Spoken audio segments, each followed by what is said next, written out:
Tango, Alpha, Lima, Kilo, Oscar, Victor, Echo, Romeo. Welcome to the Headlock Talkover podcast, everyone.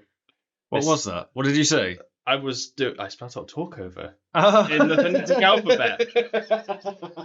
I was trying to work out what you said. The Shield. It happened so fast. Yeah, I had to make sure I got that first time, and I fucking nailed it. Hello, everyone. Welcome to our 5th episode, where we'll be talking over TNA Lockdown 2007. I'm Jeremy, joined as always by Jack. Hello. Hello. How the hell are you doing? I'm all right. Me too. We got quite an intro pack, so let's jump straight into it. Elimination Chambers coming up real fucking fast, so I thought we'd do our predictions for that before that happens, and it's too late for us to predict after the fact. Yeah. Before we do that, Yeah, I've not really watched any wrestling for a couple of weeks. that's absolutely fine. Much like our Royal Rumble predictions, there's only 4 matches on the card, Jack. I'm sure I can manage that. Yeah. Let's start with, and this will surprise you, because if you haven't watched WWE for a couple of weeks, you'll have missed this. I've not sat down and watched it, but I have leisurely seen some videos. So the Judgment Day will be defending their tag team championships. Did you see who against? No. Tyler Bate and Pete Dunne. Okay. Did you see their new team name? Oh, what is it? It's New Catch Republic. And I don't know why it's New Catch Republic. I haven't obviously followed it somewhat, but I'm not that deep into watching the WWE product. So I don't know why it's that and not British Strong Style. Maybe there's a trademark issue we weren't aware of. I hate it. Yeah, I hate it too. It sounds like a baseball team. Oh, I guess catch is because they're wrestlers. Yeah. And it's the catchers catch can. They are both fans of that style of wrestling, Yeah. so maybe, but it's a bit of a stretch. Oh, well, it's no worse than Butch. Who's going to win? Did they make a big deal about their new name? Not that I saw. Who is the tag team champions in Judgment Day? Is it Damien and Finn? It's Damien and Finn. I reckon Bate and Dunne. I don't think so. I reckon it will be Judgment Day. So we do disagree on something. I was worried coming into this we were going to have the exact same answers. But no, I'm pretty sure Judgment Day will be going to Mania. I think. We'll get onto that a little later on. We'll jump into the Women's Elimination Chamber match. We only have 5 competitors announced at this moment. We're recording this before the Raw, before the Chamber. Mm-hmm. So we have 5 of the 6 competitors. We have Becky Lynch, Bianca Belair, Liv Morgan, Tiffany Stratton, Naomi, and another, who is going to win a Battle Royal at some point in the week. And this is to face Rhea Ripley. Correct. Sorry, read them again. Becky Lynch, Bianca Belair, Liv Morgan, Tiffany Stratton, and Naomi, or another. Oh, that's really hard. Definitely the hardest match to call, I think. I'm going to go with Becky Lynch, because why not? I also think it's Becky Lynch. I'm also 90% sure the 6th woman is going to be Jade Cargill. Right, okay, yeah. Throw her in there, a bunch of pretty, apart from Tiffany, I guess, some veterans who could really make her shine. It could be Raquel. It could be Raquel. I would like to see that, but I don't know who's in this Battle Royal. I'm just assuming it's going to be Jade. But yeah, I agree with you, actually. I think Becky... I don't know if Jade's first Mania match should be for a title, because she's not really proved herself yet. I think the big money match is Jade versus Bianca. Yeah, I actually agree with you there. As much as I'd like them to push Jade just out of spite more than anything else, I think having her in a standard singles women's match at Mania makes the most sense, which is why I agree with you. It should be Becky Lynch. I mean, we're looking at WrestleMania. It's a milestone Mania, Lynch versus Rhea. Yeah. That's a money match right there. Speaking of Rhea Ripley, she will be defending her Women's World Championship against Nia Jax. In Perth. Yeah, in Perth. I wonder who's going to win. Okay, cool. Yeah, it's Rhea. Yeah. Cool. Yeah, sound. Let's move on. I don't know how she's going to do it. I don't know if she's faced Nia before in a one-on-one match. I'm trying to picture if she's riptided her in the past. I can't see it. I can't see her doing any of her finishes. She's not doing a riptide, and I don't think Nia can get in the... She does that cloverleaf thing, doesn't she? Yeah, can't see her doing that to Nia either. So this could be a mess, but we'll see what happens. 30-second squash. Not on Nia Jax. Yeah. Nah, I think if it was anybody else, I'd believe you, but not with Nia Jax. We'll see. She's technically on the Anoa'i family tree. Of course they're not going to do that to her. And then the final match is the men's elimination chamber match. We do have all 6 competitors for this. and it's fucking stacked. And this is for Seth. Yeah, this is for Seth at Mania. Right.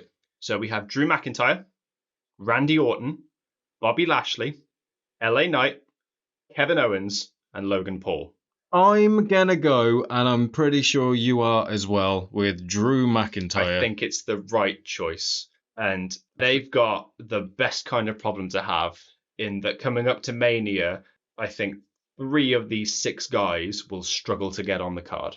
I think in this match, it's going to set up Logan Paul versus LA Knight. I agree. One of them will do something. One of them will eliminate the other one, and that'll kickstart their program. I'm willing to bet probably Paul pinning Knight just for the heat. Yeah. Perth will explode if Logan Paul pins LA Knight. Yeah, it will. I'd love to see that. And that's it. It's just those 4 matches at the moment. There may be more announced, but we haven't heard them at the time of recording. So I'm glad we disagree on something. We differ on one. I'll take it. That's absolutely fine. I also want to discuss WrestleMania and see if we have any potential matches that we'd like to see. I 100% agree with what you said a moment ago that I think Belair is the right opponent for Jade Cargill because they're both big, strong women. Yeah. And them, even just a short 5-minute thing where they just show off what they can do and Jade goes over just to cement her, I think that works. Yeah. Who eliminated Jade in the Rumble? Was it Liv? It was Liv. Yeah. Okay. She did that. Yeah, she started celebrating and then Bayley pushed her out real quick. Oh, yeah. I remember. I was too busy hating on everyone. Now, one thing I want to discuss with you, because I'm real stuck on what to do with this, is Gunther. Yep. I know what you want as a Mania match for Gunther. What's that? And that would be main event Jey Uso, yes? Yeah. Yeah. However, I really want to face Jimmy. Jay? Yeah. Yeah, as much as I want Gunther versus Jay, I think it will be Jimmy versus Jay, and I think Gunther will be against Braun. Braun's a good shout. I mean, the problem... No, wait, have they just signed Braun? To SmackDown. And Gunther's on Raw? Yes. That creates a bit of a problem. But you can't rule it out because there is a bit of interchangeability with stuff like that. But there's also the possibility of, like, Sami Zayn would be a good option. Kevin Owens would be a good option. There are plenty of people who can jump into that slot who don't have a place on the card. Yeah. I have a funny feeling Gunther's going to have his one-on-one match. It might even be Sheamus, to be fair. They might run that back again. I'd like that. Yeah, and maybe Sheamus can finally get his fucking moment, because us gingers never get a fucking break. And then I think with the US title, if it's not Paul versus Knight, I'd like them to do the multi-man match. Yeah. That Mania likes to do. So you take your Randy Orton, your Bobby Lashley, your Sami Zayn, your Kevin Owens, the people who are going to really struggle to get on the card, and then have a really fun match with Logan Paul and LA Knight and maybe Ricochet as well. Yeah, that could work. I'd like to see it. I have a feeling Triple H is really going to push for the one-on-one match, though. But it'd be a good way to get people onto it. But there's always the arm bar as a sort of consolation, I guess. I am not a fan of what I think they're shaping up to be the 2 main events of the night. Go on. So if what I'm hearing is correct and what they seem to be telegraphing is correct, I think Roman and Cody are pulling double duty. And Seth is pulling double duty. Right, okay, because he's not injured enough. Yeah, apparently. So they seem to be pulling that it's going to be a tag match on night 1. Ugh. And then it'll be Roman Cody night 2. Ugh. Which, I mean, obviously Roman Cody, it's the match. Yeah. There's no question about that. I would much rather Seth have his own thing. I don't know why he's involved with this. There must be a reason. Yeah, but I think what they're doing, sorry to interrupt you, but I think what Yep. they're doing, they're sort of setting up an Avengers thing where everyone's teaming up to take Roman down once and for all. Because he's the big boss, the big bad of the whole WWE at this point. And now he's got The Rock by his side. So they need to all stand together against Roman in order to make sure he doesn't end up with that title. But there are seeds of doubt that have been sown. And when we get into the news, I will discuss that with you. Because I thought they were going to do, when they did tease the whole, when you're talking about his family, you mean my family. I thought it would have been sort of like a rehashing of the Daniel Bryan stuff from a couple of years ago. So The Rock says, yeah, you can have your match with Cody, but you have to go through me first. Yeah, I couldn't put that better myself. That's exactly what I would want to happen, to have Cody still pulls double duty, but he beats both The Rock and Roman in back-to-back nights. Yeah. I would love that. I'd prefer that. And then Seth can have his own thing. With whoever. Probably Drew, but we'll see. There's still many possibilities. Can I just say, I love Drew's gimmick at the minute. He's just voice of the internet. Yeah. And it's great. He's just voice of the IWC, and he's having a blast with it as well. The amount of merch he's managed to sell, I think, just from that CM Punk thing alone, has worked really, really well in his favour. And considering the rumours are there that his contract still hasn't been re-signed yet, I think he's just having fun, whether he's on the way out or not. He's staying. Like he's not going to work anywhere else. I don't think he's done it in Impact. He's good for that initial, oh shit, it's Drew McIntyre, and then it's like, oh, it's Drew McIntyre. Well, that's what Tony Khan does. So I can 100% see that happening. Yeah. Tag Team Championship. So I think the Judgment Day will retain it, Elimination Chamber. I think the Awesome Truth will take it from them. Is that a thing that's happening at the minute? It's currently happening, yes. Right, okay. R-Truth's really caught in the middle here. Right. Between Judgment Day and The Miz, where he's playing both sides, so he always comes out on top. I think that's what he's kind of doing. I didn't want to say it. I was thinking it. Yeah, I really think that's what he's doing, but I think they're really leaning into Truth and Miz joining up again and then maybe winning the tag titles. I think Truth needs a Mania moment. Yeah, he's earned it. Yeah, he does. He has. He will. So what other titles are we missing? So obviously we've got Bayley and Io Sky at this point. That is the only match that's officially announced for Mania, and I think it's pretty obvious what's going to happen. I think we're just going to get a Bayley win and leave it at that. Yeah, it should be a good match. They're obviously both fantastic performers. Who else are we missing? So we've got the Women's Tag Team Championships, and I think they'll just do what they seem to do every year. I don't know who's holding them at the minute. It's not Chelsea Green. It's the Kabuki Warriors. They're champions. Oh, of course they are. So you could have that. You could have Chelsea and Piper. You can have Natalia and Tegan. The Witches. Shayna and Zoe Stark. Zoe Stark, thank you. And you can have the Witches, Alba Fire and Isla Dawn if she's cleared. That's the word I'm looking for. Cleared. Right. Is she injured? She was. I don't know if she still is. Is that why Alba Fire's been doing singles stuff? Yeah. Like she was in the Rumble. Precisely. Isla Dawn's been at ringside for her, but she hasn't been in any matches as far as I know. From what I've seen, Alba Fire is a lot better than Isla Dawn, I think. She's a lot more experienced. Yeah. Because obviously she spent a lot of time at NXT UK, whereas Isla Dawn didn't team up with her until she jumped over to America. Yeah. So I think she hadn't spent as much time in the Performance Center. And obviously, Alba going as Kaylee Ray did a lot of stuff on the Indies before she joined NXT as well. Yes. Speaking of Kaylee Ray, though, I don't know if I sent this to you. Logan Paul released a video recently from the Performance Center. And in a small shot, because he tries to do a load of the exercises that they do to measure where you're at in terms of athletic ability. Right. They've got a little leaderboard on the back panel. So no, he didn't send me this. I only remember the top two of the men's one, and this is from a standing leap. So like a long jump, but you're just standing still. There's no run up. So like a broad jump. Pretty much. Yeah. You go as far as you can. Yeah. Unsurprisingly, Montez Ford leads the way. Yeah. Would you like to hazard a guess who was second place? Is this main roster or they are? This is anybody who's ever been of all time. Center. Yeah. Someone ridiculous. Bron Breakker. Think bigger. Bigger than Bron Breakker, and I mean physically bigger. This would have been someone that's come through the Performance Center. Correct. So I don't know. Is it like Dijak or someone like that? Bigger. Keith Lee. You're about the right size. What the fuck? Oh, what's his face? Obafemi. No. Would you like me to put you out? Yeah, just tell me. It's Ivar. What? Ivar has the second record long jump in the Performance Center, and Logan Paul was like half a foot short when he tried it. And the only reason I remember that is because Kaylee Ray tops hers as well. Right, okay. So she's actually really athletic for... Ivar! Yeah, Ivar. Well, on the leaderboard it says I.var, so I'm assuming it's Ivar. I can't think of who else it might be. That's... yeah, fair play. Yeah, that dude's fucking ridiculous for his size. Bloody hell. Yeah. Anyway, I go back to where we were with the Women's Tag Team Championships. Okay. Yeah, I think that's what they'll do. You'll have Carter and Chance and a load of tag teams that you can just throw in there. Probably not Gauntlet, because that would go on way too fucking long. But yeah, you could almost create like a Battle Royal type thing. Maybe a Rumble style thing, and it could work. They'll fit them on somehow.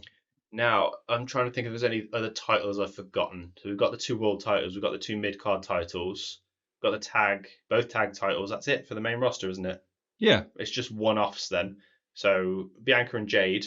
That should be a one-on-one.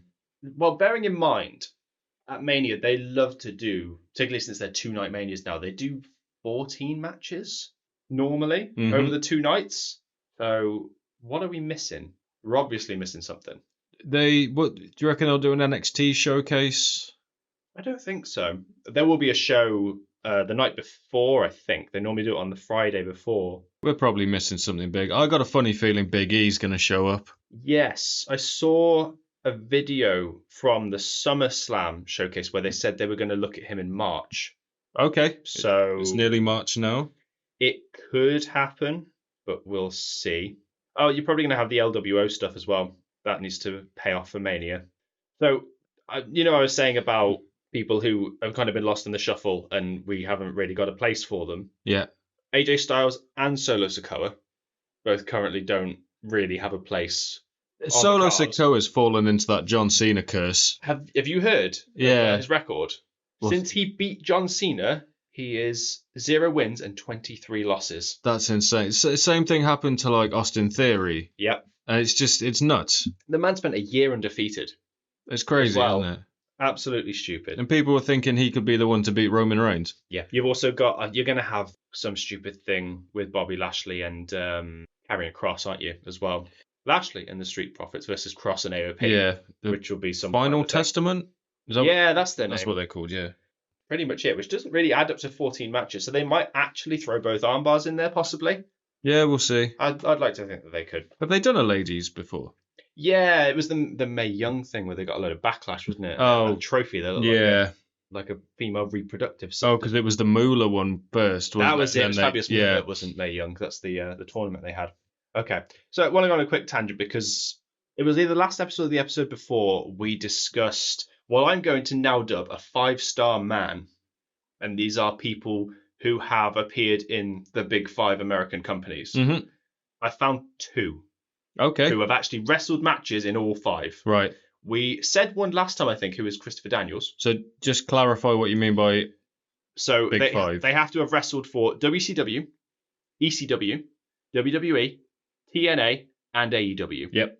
Daniels fits that. He spent like a couple of months in WCW in the 90s, a couple of months in WWE in the 90s, a lot of time at TNA. He's in AEW right now, and he spent a little bit of time in ECW in the 90s as well. Bloody hell. The only other person only applies because they had a couple of matches in AEW in the last few months, and that would be one Rob Van Dam. Oh, Jesus, He fits all 5. Apparently, he was in WCW in 1993. How old is that man? Yeah, ageless, isn't he? Ridiculous. And then he's had a few matches. I know I think he fought Hangman Page or Swerve Strickland in the last month. It would have been Swerve because he's a face, isn't he? Van Dam, yeah. So yeah, they're the only 2 I can find. If anybody else finds any more, let us know. If you find any, bring it up on a later episode, and we'll see how that goes. We'll jump into the news. We've already discussed that Breaker's officially on SmackDown. There's a spanner in the works for the IC title possibility, but we'll see how that goes. The only other thing WWE-wise is that on the latest episode of SmackDown from when we record this, you had the big segment with Rock and Roman appearing on SmackDown for the first time. And The Rock went full heel Rock. Did you see what he looked like? It was Hollywood Rock, wasn't it? Well, it was just before that. I think it was the late 90s Rock when he was becoming Corporation Rock, I think. Right, yeah. He's got the $5,000 shirt, the sunglasses, and he just doesn't give a shit. And I know the one line I got is that he went to a fan, shut your mouth, fatty, or slap the herpes off your lips. That's the kind of Rock we're dealing with here. Amazing. And there was one other subtle thing. So they rattled off the same old thing of, oh, yeah, Cody, you've got no chance. I think The Rock closes his promo with, I'm going to make sure that you wind up a loser at WrestleMania. Oh, and he's pointing at Roman. At Roman. I saw something about that. I saw like a meme. Yeah, there was only one other thing during that promo is that he, rather than acknowledging Roman, he puts up an L. He doesn't put up one finger. So I think he's finding real subtle ways to sow the seeds of doubt.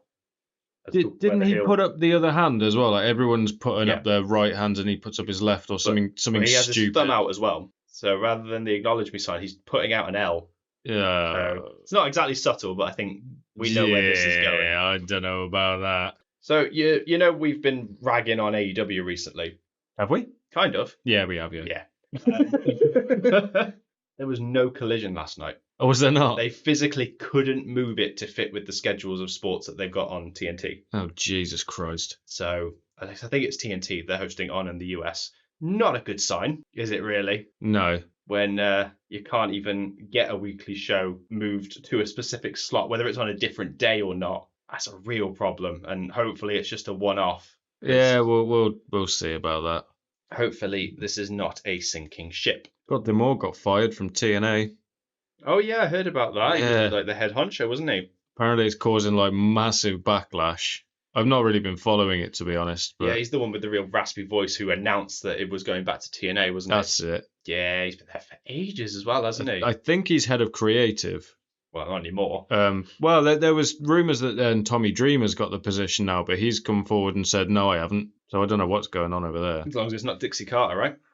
I've just looked it up now. Gunther's got the longest intercontinental reign, including the combined reigns. Oh, is that so Pedro Morales is recognised by WWE as having 617 days, but technically he held it for 619 Booyaka days, whereas Gunther's held it for 618, so he's right in the middle. So depending on your view on things, it was either yesterday or tomorrow as to when he breaks the record. We got that way wrong. Like when we added it up, it was like the day after WrestleMania or something, wasn't it? Yeah, I think we were just thinking he would lose it at Mania. Yeah. I still think he will, but now he owns that record.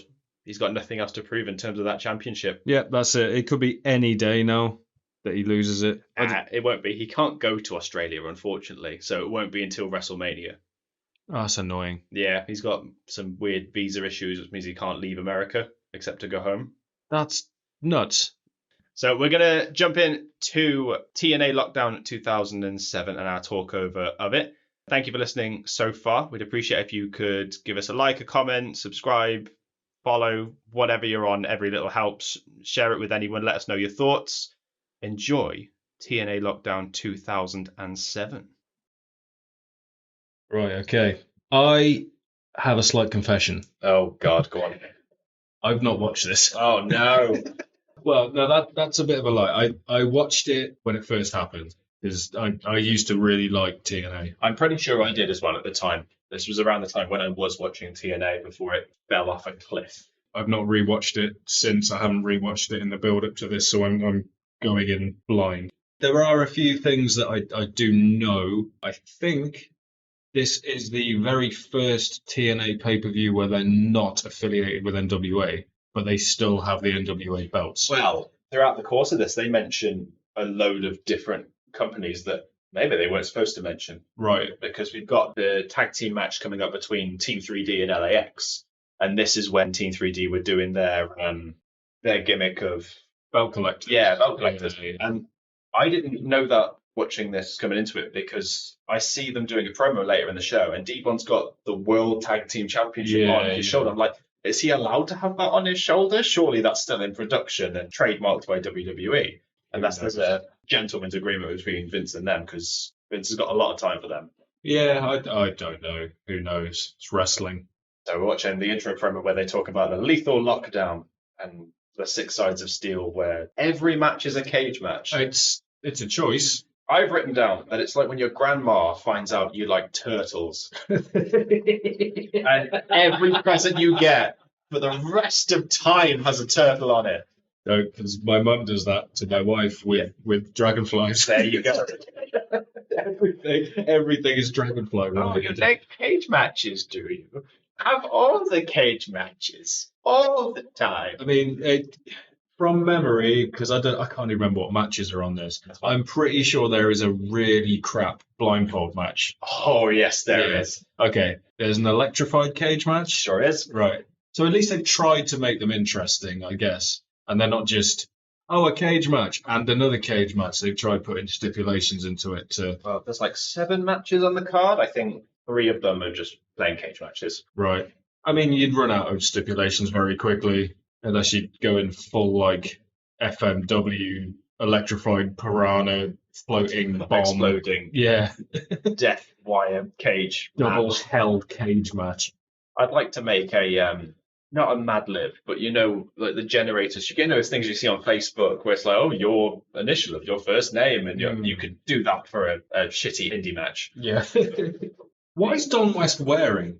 A white collared black shirt and a white tie, and he looks like the silhouette of Colonel Sanders. Yeah, that's a look. It sure is. So this is the time-old commentary team of Mike Tenay and Don West. How thick is his tie? Very thick. He could be very short. He looks like a chef.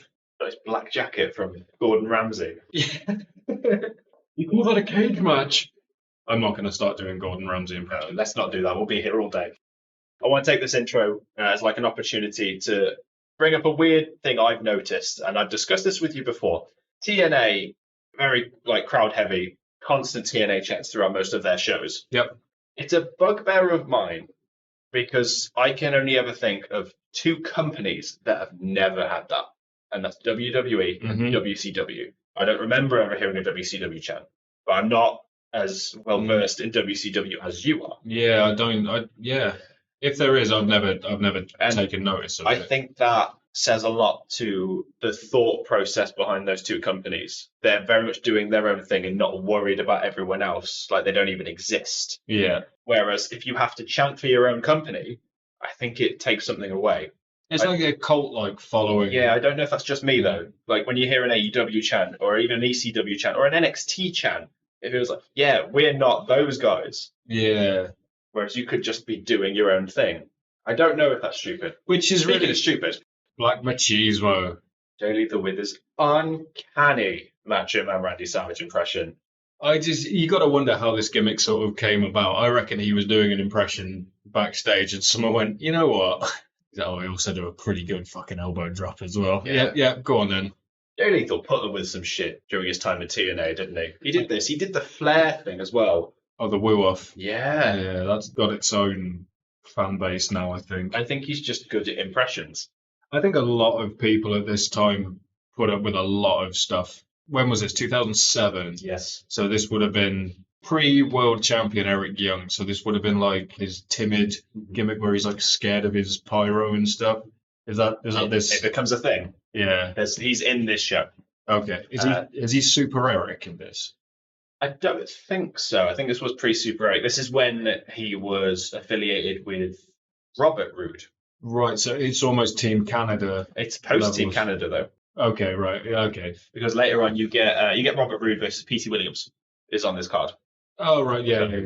Team Canada has gone by this point. So is this Jim Cornette TNA? I'm fairly sure. Absolutely. Yeah. Yeah, you see him quite a lot. Kevin Nash is here. You don't see him again. Actually, he disappears as soon as his name's mentioned. Exactly. Just a nice, easy paycheck, and I'll go home. We get accompanied with Kevin. Oh, God. See, we've even got the full Macho Man outfit, even the music, which it's too similar, but I think it helps that it's based on a classical piece of music. Yeah, it's the wedding theme, isn't it? No, it's the graduation theme. So we got Jay Lethal, Shark Boy, Alex Shelley, Sanjay Dutt, and X Division champion Chris Sabin. So is this pre-Motor City Machine Guns as well? 100%. That wasn't until the 2010s, I don't think, the Machine Guns. I mean, that's weird to see now, current TNA heavyweight champion. No, is he? I don't know. I can't remember if he still is or isn't. There's a lot of people who you see in all sorts of places now. Like Sanjay Dutt is affiliated with Lethal in AEW now. Doing something with a pencil, I think. I think it's because he's not allowed to wrestle anymore. I don't know what happened to him, but he doesn't wrestle anymore. But this is the Escape match. Do you remember off the top of your head what the rules of the Escape match is? Is there a lid on the cage? Nope. Is it an elimination? It starts off as an elimination. So you have 5 people in the ring. And it's like a tag team sort of thing. There can only be 2 people fighting at once. So you tag yourself in order to join the match. 3 eliminations must happen until you're down to 2. And then the standard cage match. Pinfalls and Escape. Right, okay, yeah. Oh, that is weird seeing a 6-sided cage, isn't it? Yeah. Yeah, it still says NWA TNA on the belt. I did see it. I love hearing people complain about the 6-sided ring. Because it's a hexagon and not a square, like there's so little give in comparison to a four-sided ring. Yes, but it's more structurally sound, isn't it? I know a lot of people that came over from WWE said they hated the six-sided ring. I'm pretty sure I heard it from AJ Styles. Wow, okay. Interesting. Where he said, like, it was the worst part about it, is that ring was hard as nails. But he wrestled in a six-sided ring more than a four-sided one, surely, because he spent most of his career in TNA. I'm trying to remember when he left. A bit like 2010? Oh, his last match was with Magnus. I'm going to look that up while you... So that would have been... it was Team Dixie, wasn't it? It was a Dixieland match. Oh, yeah. God, the Dixieland match. And it was Magnus that won. Did he was... That was his first heavyweight championship reign? Yeah. I think. He left TNA in 2013. Right. So he spent, if we count the early NWA TNA, 11 years in TNA. That's a long time. And then he did Japan.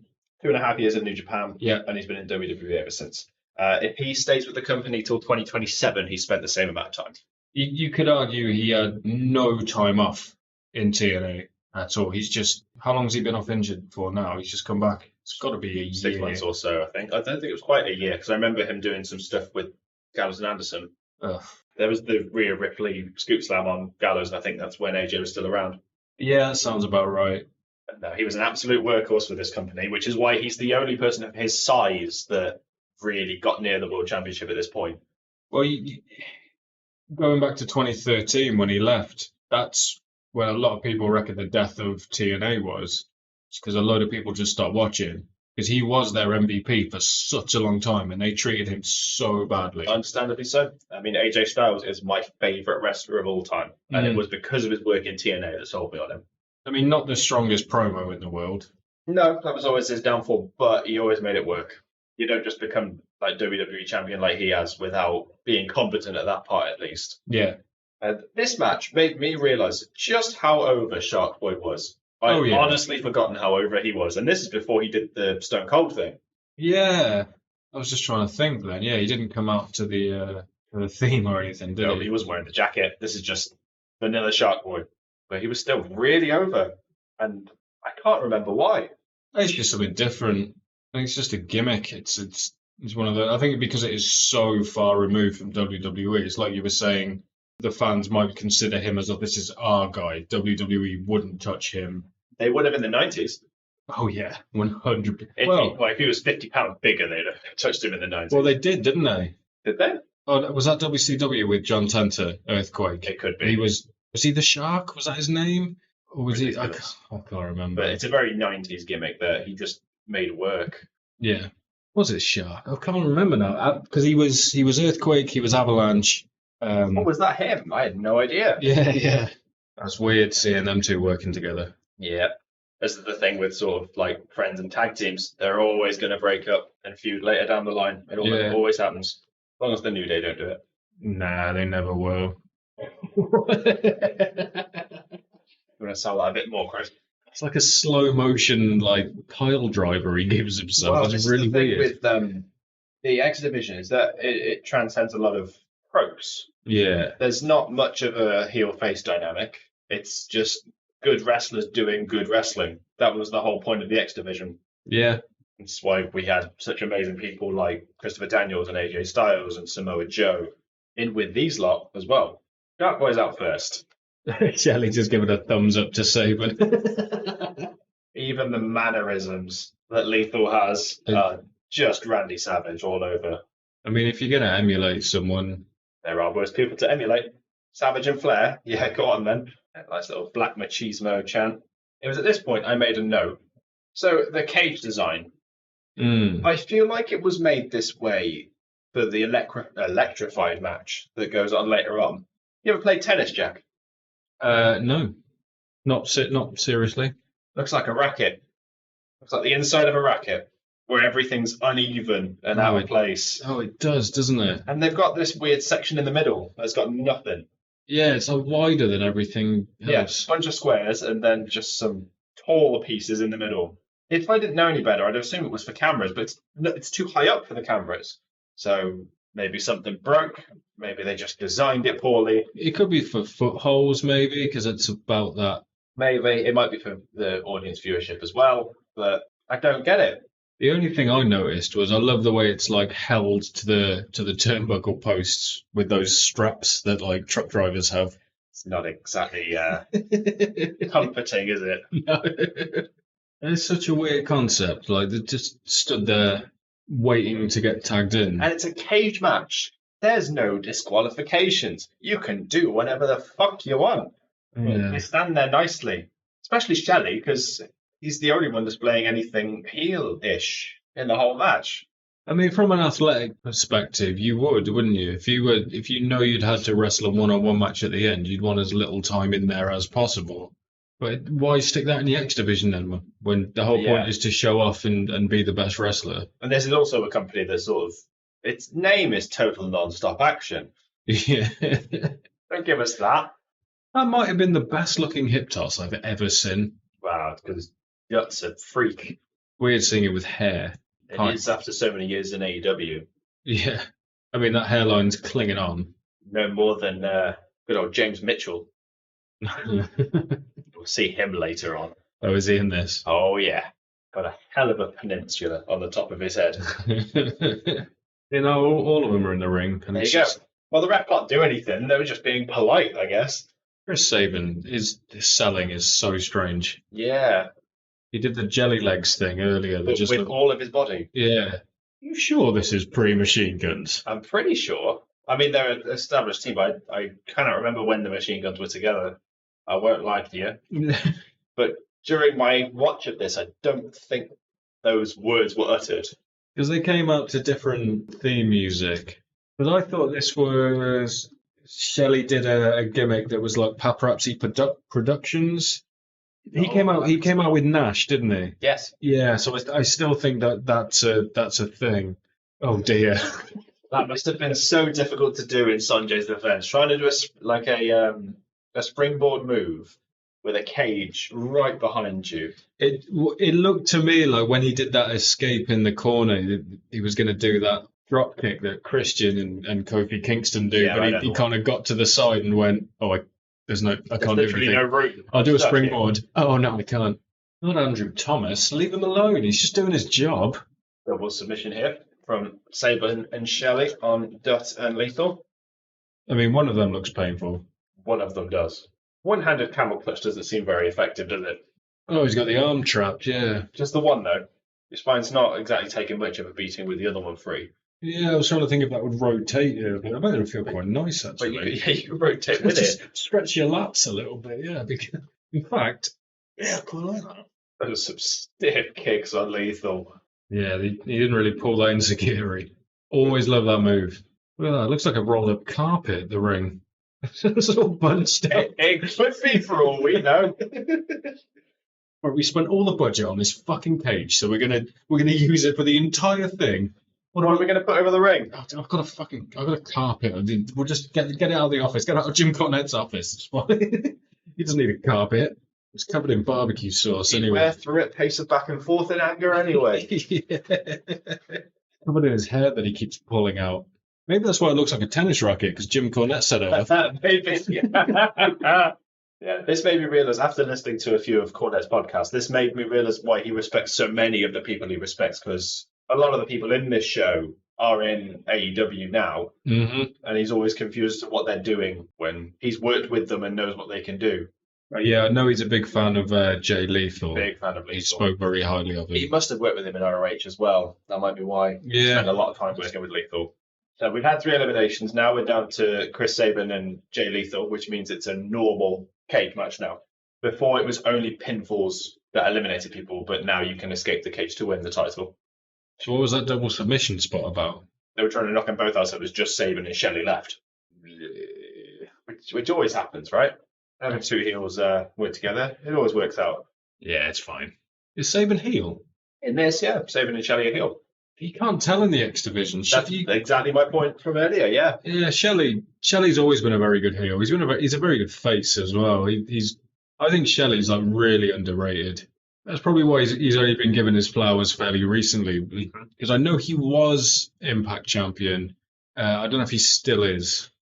Nice little finish to add there is that they're both on the outside of the cage, and Sabre thinks just to kick Lethal's leg out from under him, so it falls through the gap in the cage. But Maybe that's why that gap's bigger than all the others then. Maybe, but I think that's the only spot where that kind of thing is utilised. I honestly think because if you look, you've got those, I want to say pustules, but that's not the right word I'm looking for. Pustules? Yeah, that's not the word I'm looking for. So on the edge of each line, you can see that. And I think that's purely to give the illusion that the cage can be electrified. Right, yeah. Because if it was a chain link fence, I don't think that's quite as believable. Yeah. Right. I want you to look at this promo. It's an absolute mess. Is this Goofy Styles? No, I don't think so. Okay. Because there was a couple of years in TNA where they were doing Goofy Styles, and it was just like, what are you doing? So here you've got all the members of Team Cage in the Lethal Lockdown main event, and everyone's talking over each other, and everyone's shouting. So you can't understand anything that's being said, really. I mean, Scott Steiner's there, so it does make sense. But Abyss is there, who doesn't talk, which only makes things worse. Oh, yeah, this is... Right, okay. Look at that phone. 2007, mate. Is that a flip Motorola? That's a flip Motorola. Oh, James. They don't pay him very well, do they? iPhone was out now, mate. Or it was going to be in a few months. That was the shit in 2007, that was. Like, if you had a flip phone, you were the one. You were the boy. I think Android was around at this point, though. Or do you have a BlackBerry at this time? Good point. I'm pretty sure 2007, what was I doing? I'm pretty sure I had friends that had BlackBerries around then. I thought they were amazing. When they were becoming cool. But as you can see, everyone is talking over each other. To call this a promo, I think, is generous. Yeah, I'm finding it very hard to talk at the minute because I've got you talking, I've got everyone else talking. Very overwhelming. Yeah. Tomko's a weird one, isn't he? Like, he's got such a good look and such a good size to him. I think he was just missing something. Couldn't tell you what it was, but he was missing something. Yeah. He didn't really have a singles run, I don't think, did he? He was always sort of Christian's bitch. He tried to have a bit of a thing in WWE. They tried. He was Tyson Tomko in WWE. That's how I knew him before. That's his real name, isn't it? I think. It must be. I don't remember him being in WWE at all. So I also want to point out, because they established something plot-based with this promo, but they do mention it later. So while assembling these teams... Sorry to interrupt. Is James Mitchell spitting on Abyss in the background? He could be, for all I know. But going back to that, when they were assembling these teams, Christian Cage, when recruiting these people, he was like, well, if you get the pin, I'll just give you a title shot. And they were like, yeah, I want a title shot. Why not? And Angle was really struggling to get people for his team. So they got to the point where Angle had 4 people on his team. And Cornette said, you know what? You've used this tactic to get all these people on your team, Christian. I'll tell you what, whoever gets the pin in this match gets a title match against you. Right. Regardless of side. And then out of nowhere, like I think the next week on live TNA TV, Jeff Jarrett joins Team Angle.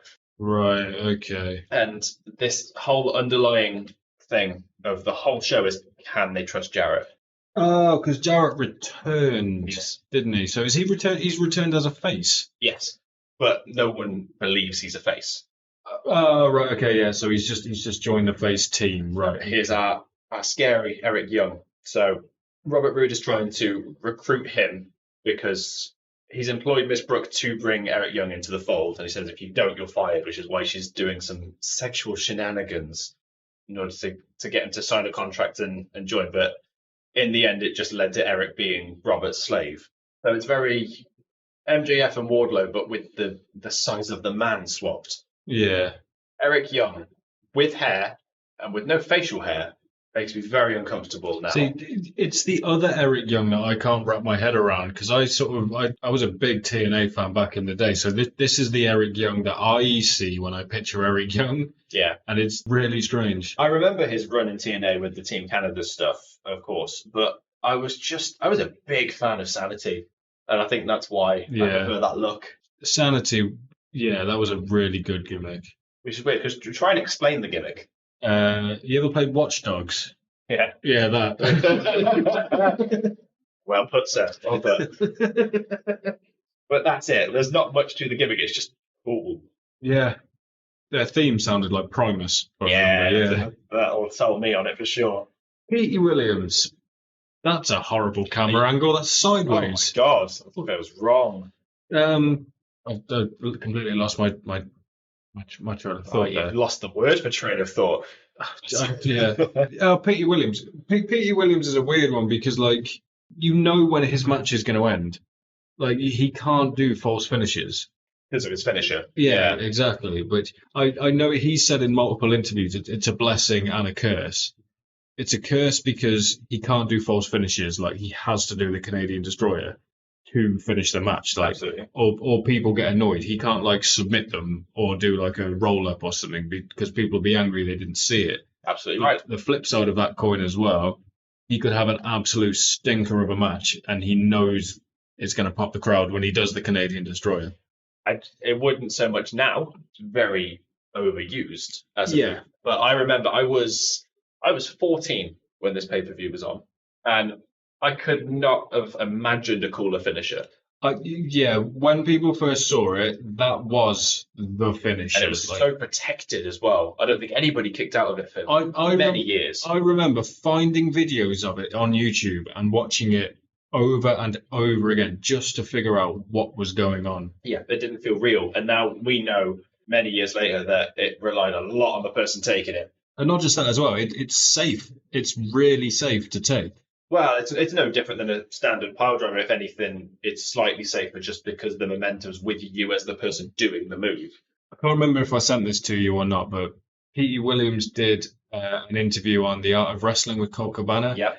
Obviously, he got paired with Scott Steiner, and he's telling stories about Scott Steiner, and Steiner wanted to take the Canadian Destroyer. He's doing this impression of Steiner, and it's so funny. He's like, "I want you to give me the Destroyer." And he's like, "Do you think you can take it? You think you can give it to me?" He's like, "Okay, we need to practice this." Why are we questioning Scott Steiner's athletic ability here? When would they have been doing that? It would have been around. When was Steiner mad? 2008. When was Steiner mad? Oh, it's around now. It's then. Yeah. It would be after this, wouldn't it? So 2008, 2009, maybe. I'm going to ask you that question again, Jack. Are you questioning Scott Steiner's athletic ability? I would never question Scott Steiner.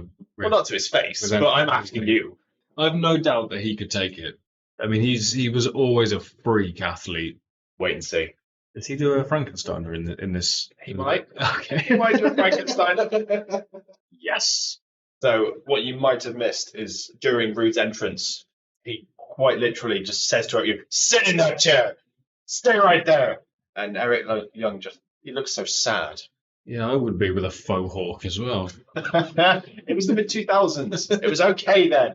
I never had a faux hawk. It was also bleach blonde, so yeah, true. Also very cool for the mid-2000s, and now only cool if you're Cody Rhodes. Yeah, or Eminem. Yeah. I don't know what he looks like now. I'm not paying that much attention. Miss Brooks is shouting at Eric Young. I would like to point out, towards the end of this match, when the inevitable happens with Eric Young, she keeps adjusting her dress because it's just falling down. And she's just going to show nipple, but she's got to stay angry at the same time. So she's constantly pointing at him and then adjusting, and then pointing at him and then adjusting. That's ridiculous. And it's hilarious to watch. She's married to Kaz, isn't she? Kaz? Yeah, Kazarian. Ah.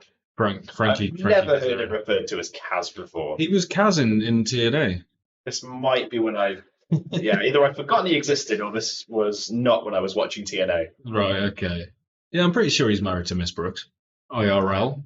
Good for them. I don't know if he was at this time or... Yeah, that's a man who never had his flowers. He's in AEW now and he doesn't really get anywhere. Kaz? I think so. No, he's an Impact. He might have appeared in AEW while he was with Impact. He was in AEW because he was doing the thing with Daniels, wasn't he? They were doing the bad influence thing. Yes, that's what I'm thinking of. I'm pretty sure he's signed with Impact now, and I don't think he's affiliated with AEW at all anymore. I refer to it as TNA all the time, and then ironically we are watching a TNA event, and I can't stop calling it Impact. I mean, everyone's always called it TNA.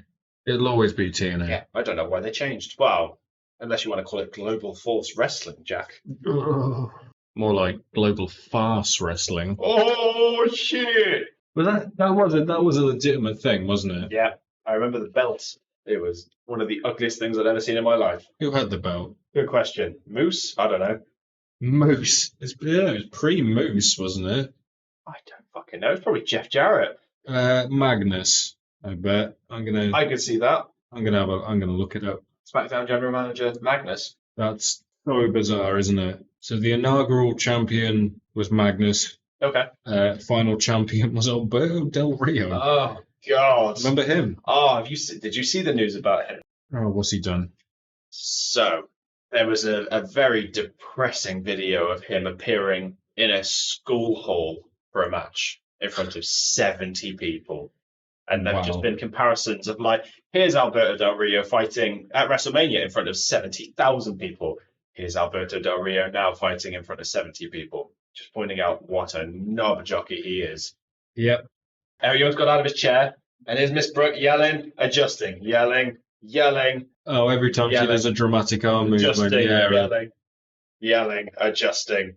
Don't fall out of that dress for the love of God, Miss Brooke. Yeah, they are clinging on for dear life. Worse than James Mitchell's hairline. I'd also completely forgotten that Robert Roode was ever a thing in TNA. I thought he was always Bobby. No, he started as Robert Roode. Wasn't that when he was trying to be pitched as Rick Rude's relative, though? I don't think they were pitching as a relative. I think it was a homage. I think, but he does look like him a little bit. I get it. I think that's his legitimate surname as well. That's cool. But it's just spelled differently. I'm pretty sure. To circle back to Global Force Wrestling, they were the only two champions. Oh, God. That didn't take long to change, did it? Was it just long reigns, or did Global Force just not live very long? Magnus held it for 547 days. That would be a year and a half, so... And then Alberto held it for 71, and then unified it with the Impact Championship. Did he win it, or did Yes, yeah, he beat Lashley. Oh my God, yeah, why? That's mad to think about, isn't it? What a fucking loser. Yeah. This was before the League of Nations as well. Remember the League of Nations? I do. They had quite a lot of potential, if I remember, the League. And who was in that? It was Rusev, Del Rio... Sheamus and Barrett. Sheamus and Barrett. Barrett is someone that should have done more than what he did, I think. There was something missing. I think it was a promo side of things. He just couldn't get that intensity. But the bad news gimmick worked for what it needed to do. Oh, yeah. So Young has just passed Petey Williams a hockey stick, very Canadian of him.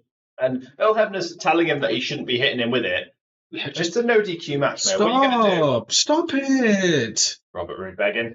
And Hebner stops him. Can't do that, mate. Never hold a weapon above your head in wrestling. Oh, it's like going for the same move twice. I like the fact during that pin, he was just sat straight on his face. Absolute disrespect. Petey's sweaty bottom. Right on your chin. All right, signalling for the destroyer. Spat all over his face. right during a camera close-up. Come on, Petey. Here we go. You hit that Canadian destroyer, Petey. Uh-oh.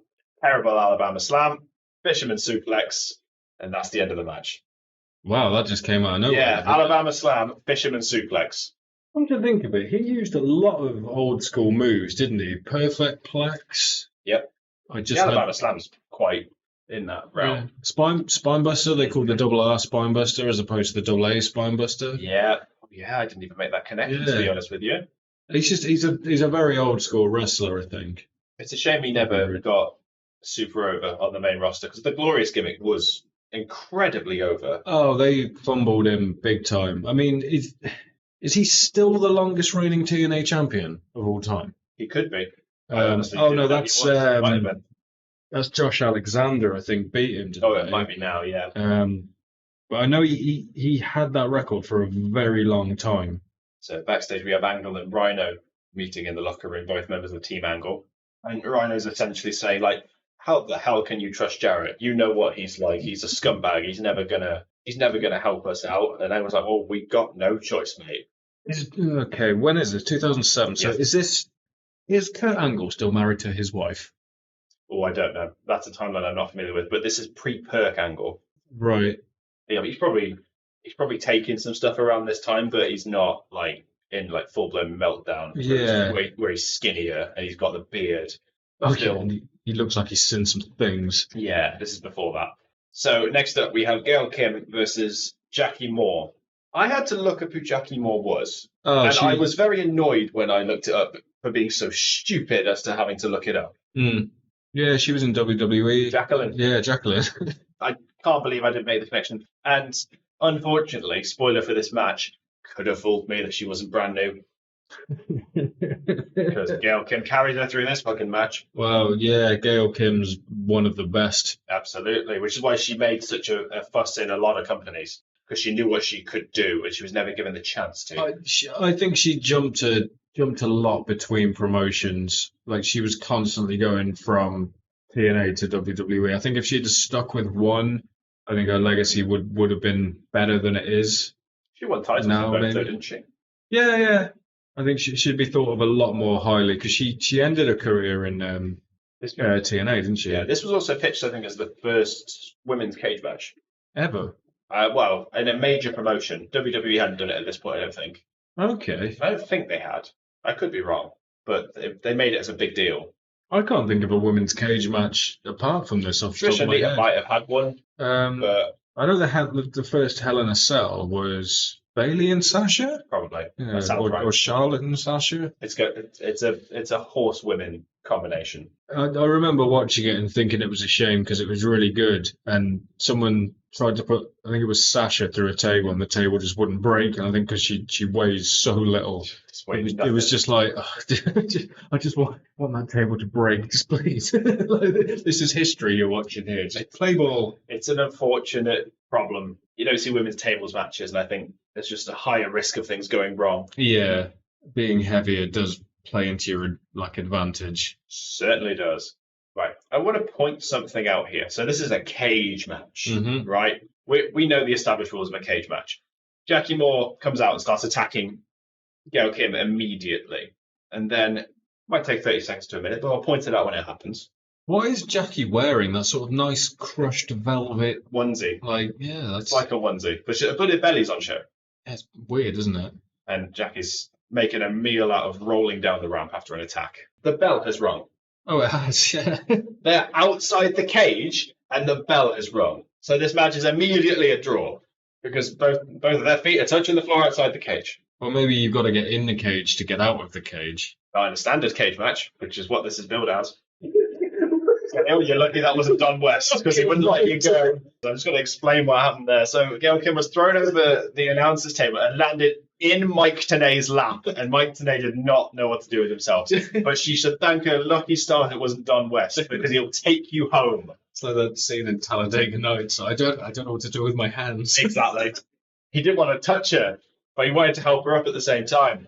Just straight arms her over the table. And now she's wet. She threw some water on her. Tipped it. Yeah. Well, I don't think there was much throwing. Tipped it straight onto her head, which I don't know why. What's that helping? Humiliation, I guess. Oh, yeah. Now you're wet. You're not going to enjoy that, are you?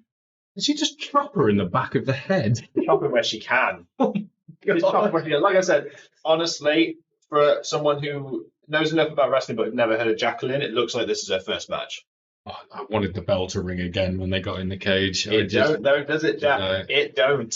So they're just abandoning everything. All the rules out the window. I suppose you got to make it different, haven't you? There's 7, 8 matches on this card, all cage matches. They've all got to be different. But I don't think it's an established rule. I think it's just a standard cage match, but they've just rung the bell for no reason. I suppose it doesn't have to be different. It's a female cage match. Or maybe they're working to Jackie's limitations, because it's easier to smoke and mirrors if you just throw them into things. I guess. But she'd been with WWE for a number of years before joining TNA.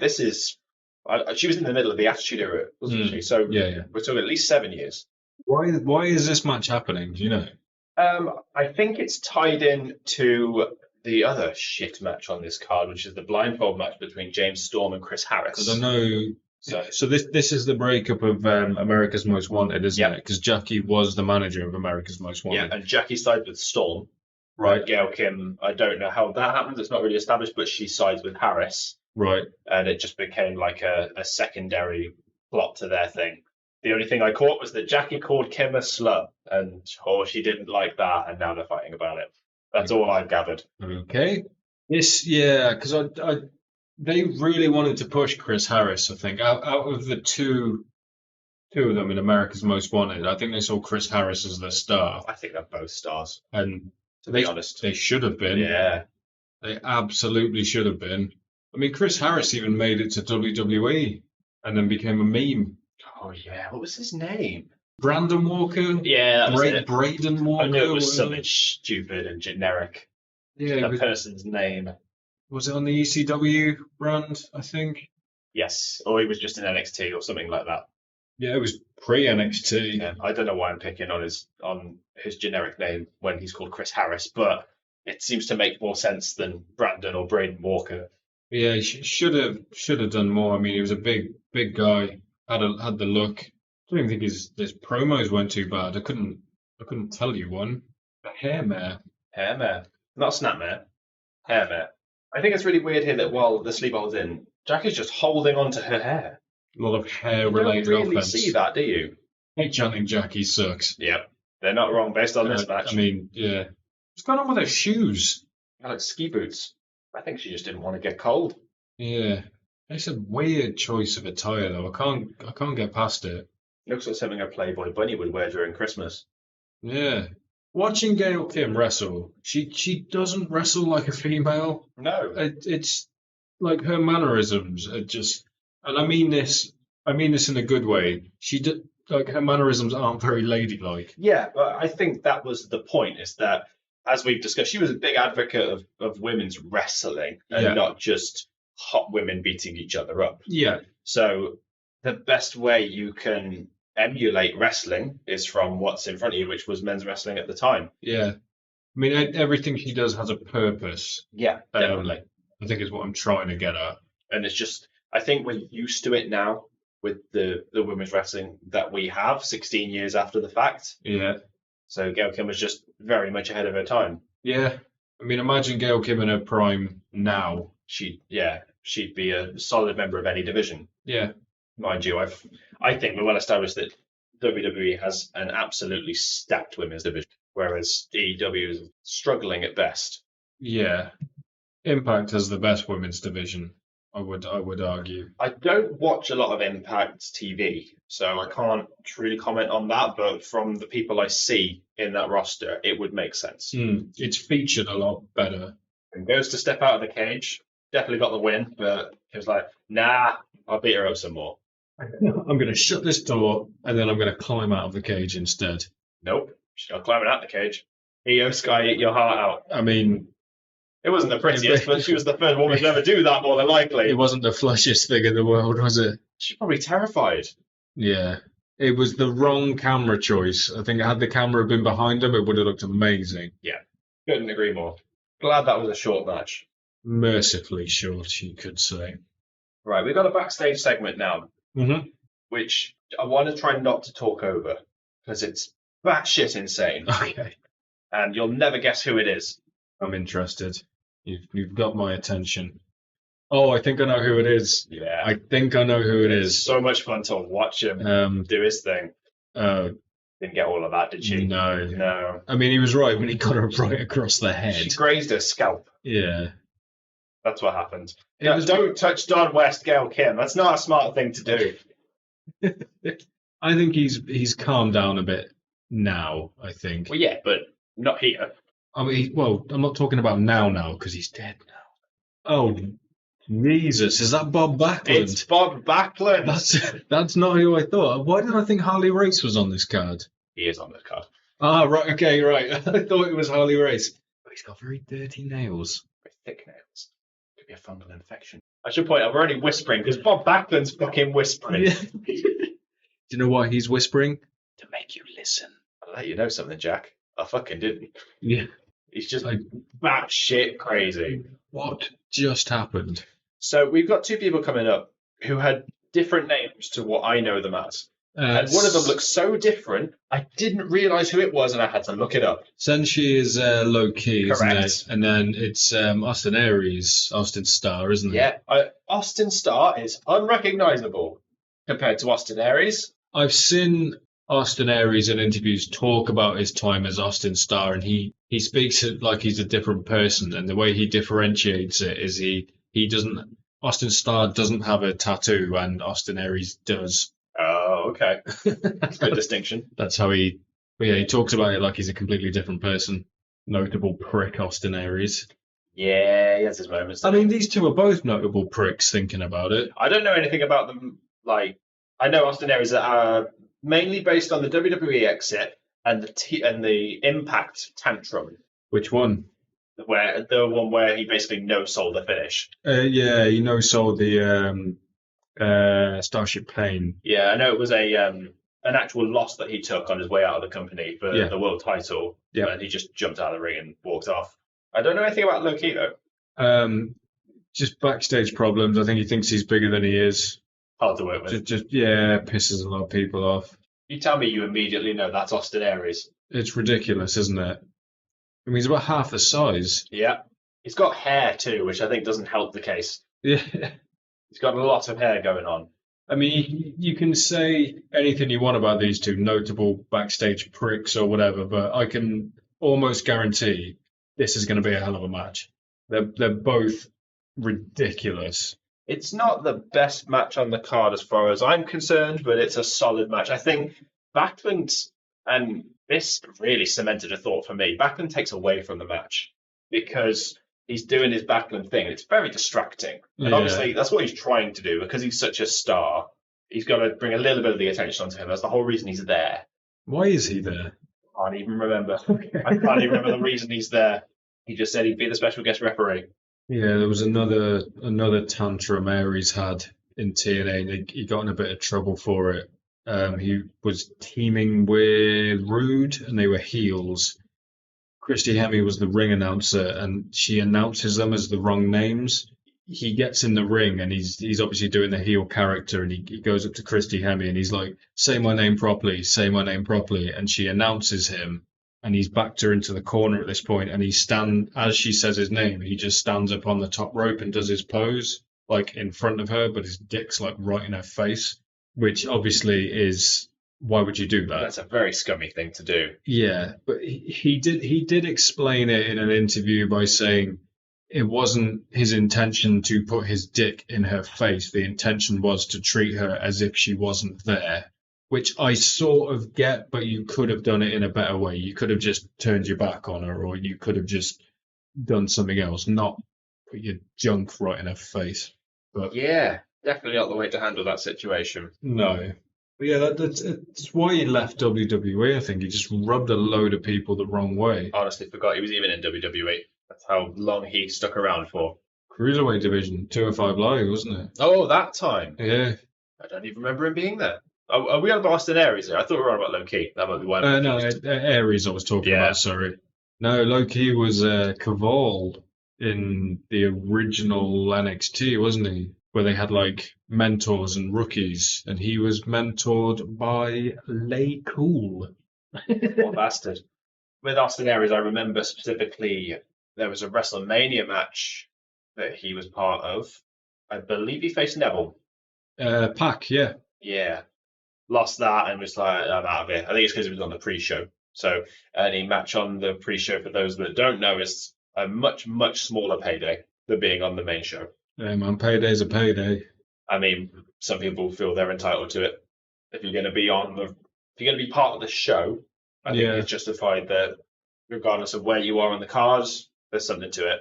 I mean, even a one-on-one match at WrestleMania, you consider an accomplishment. That's very special. Not many people get that. Whether it's on the main card or not, because they try and get as many people crammed onto those cards as possible. So it's not like he was in a, what do they call it, the Andre the Giant Battle Royal or anything like that. It doesn't even happen on the main show anymore. They do it on the SmackDown before, so it's a much smaller payday. It also makes me think of, there were a couple of Cruiserweight matches that did the same thing. Buddy Murphy had one while he was Cruiserweight champion for like a year. Yeah. And I also remember specifically, I think it was WrestleMania, the Mustafa Ali Cedric Alexander match. Oh, the show me your hole. Show me your heart, show me your soul, show me your ass, show me your hole. Yeah, that one. That was one hell of a back rake as well. He just I don't know if he even touched him though. The angle just made it look really good. And Senshi/Low Ki sold it really well. So I don't know if it was legitimate. Could very well have been. Lucky it wasn't Bob Backlund with his thick nails. Don't want that fungus on your back, mate. No, you do not. Do you know what I mean? Yeah, he's just He's just from a different era, His isn't he? Backlandisms don't really help the match. He's just there as a name, really. It's the only thing that helps. I actually quite like this move. The Yeah, Benjamin I elbow. love this move. It's so good. Yeah, as far as elbow drops go, it's definitely up there. I'd argue it would make the people's elbow better. Yeah, it would. Anything would make the people's elbow better there. It's all theatrics. Yeah, it did a job and it worked. So I think we're reaching the closing parts of this match now, and I want to watch this again because I think Backlund fucks up. Okay. I think he counts 3 by accident Right, okay. when he shouldn't have counted 3. But I've only seen this the once. I didn't rewind it to double check. I just carried on. So we'll know when we get there. Well, referees are taught to just go for 3, aren't they? They are, but he does it and then immediately goes back to 2. And I think there's an argument about it which leads to the finish, which makes me think it might be planned, but it looks like a genuine fuck up to me. Okay. What do you think's worse, a low key kick or a Gunther chop? Probably on par, I would imagine. That's a nasty ass body drop onto the door of the cage. There's just nowhere to go either. I think luckily there was some bounce on it, so he just landed on the ropes. Gave him a chance to sort of center himself a little bit. Yeah, it's a brave bump to take. Also, putting a lot of faith into that door as well. This is TNA we're talking about. Oh, that thought. What on earth happened there? Did he punch the... I think he just knocked his head into the door on the way up for that suplex. That back suplex, rather. Oh, yeah, it made a hell of a noise, like it was planned, but he's so explosive, Aries. Not illegal. It's not illegal for Austin Aries to put his feet on the ropes. It's a cage match. There's no disqualification. That's perfectly fine. Yeah, I'm trying to hear what they're saying, whether he mentions it or not. Jesus, what a drop kick by Low Kick. He did knock the crap out of him. Is this the double stomp, is it? What's Aries do from the top? Elbow, I think. 450 or... Oh, yeah, it's a 450. Yeah. I think it's here. That looked like a 3 to me. I don't know.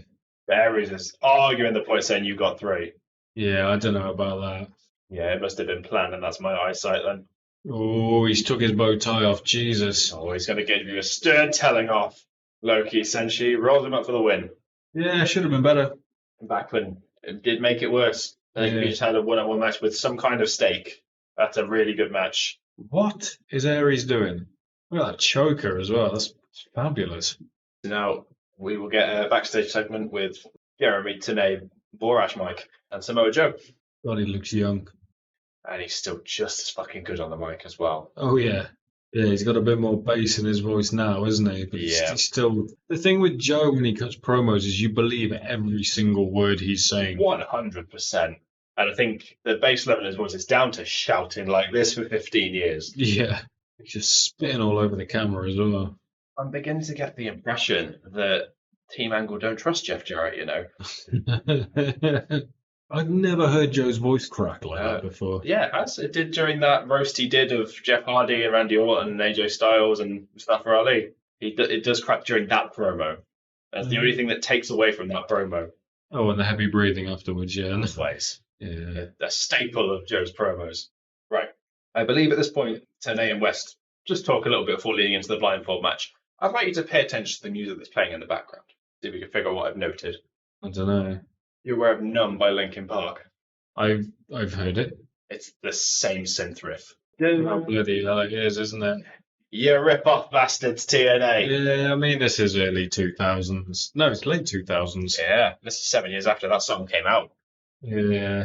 So, leading into the James Storm and Chris Harris thing, they were just fighting because American Most Wanted breakup. And then he broke the beer bottle. James Storm breaks the beer bottle on Chris Harris's face, and it leads to a bad case of eye. Right. And he's like, oh, I don't know if I can wrestle this, but I've got to beat up James Storm. And they say, well, why don't we just blindfold you both? Yeah. So everything's even. Okay, level the playing field kind of thing. Yeah. That is the gist of the feud.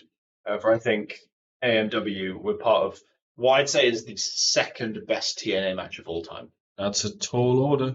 AMW versus Christopher Daniels and Elix Skipper. Is that the rope walk?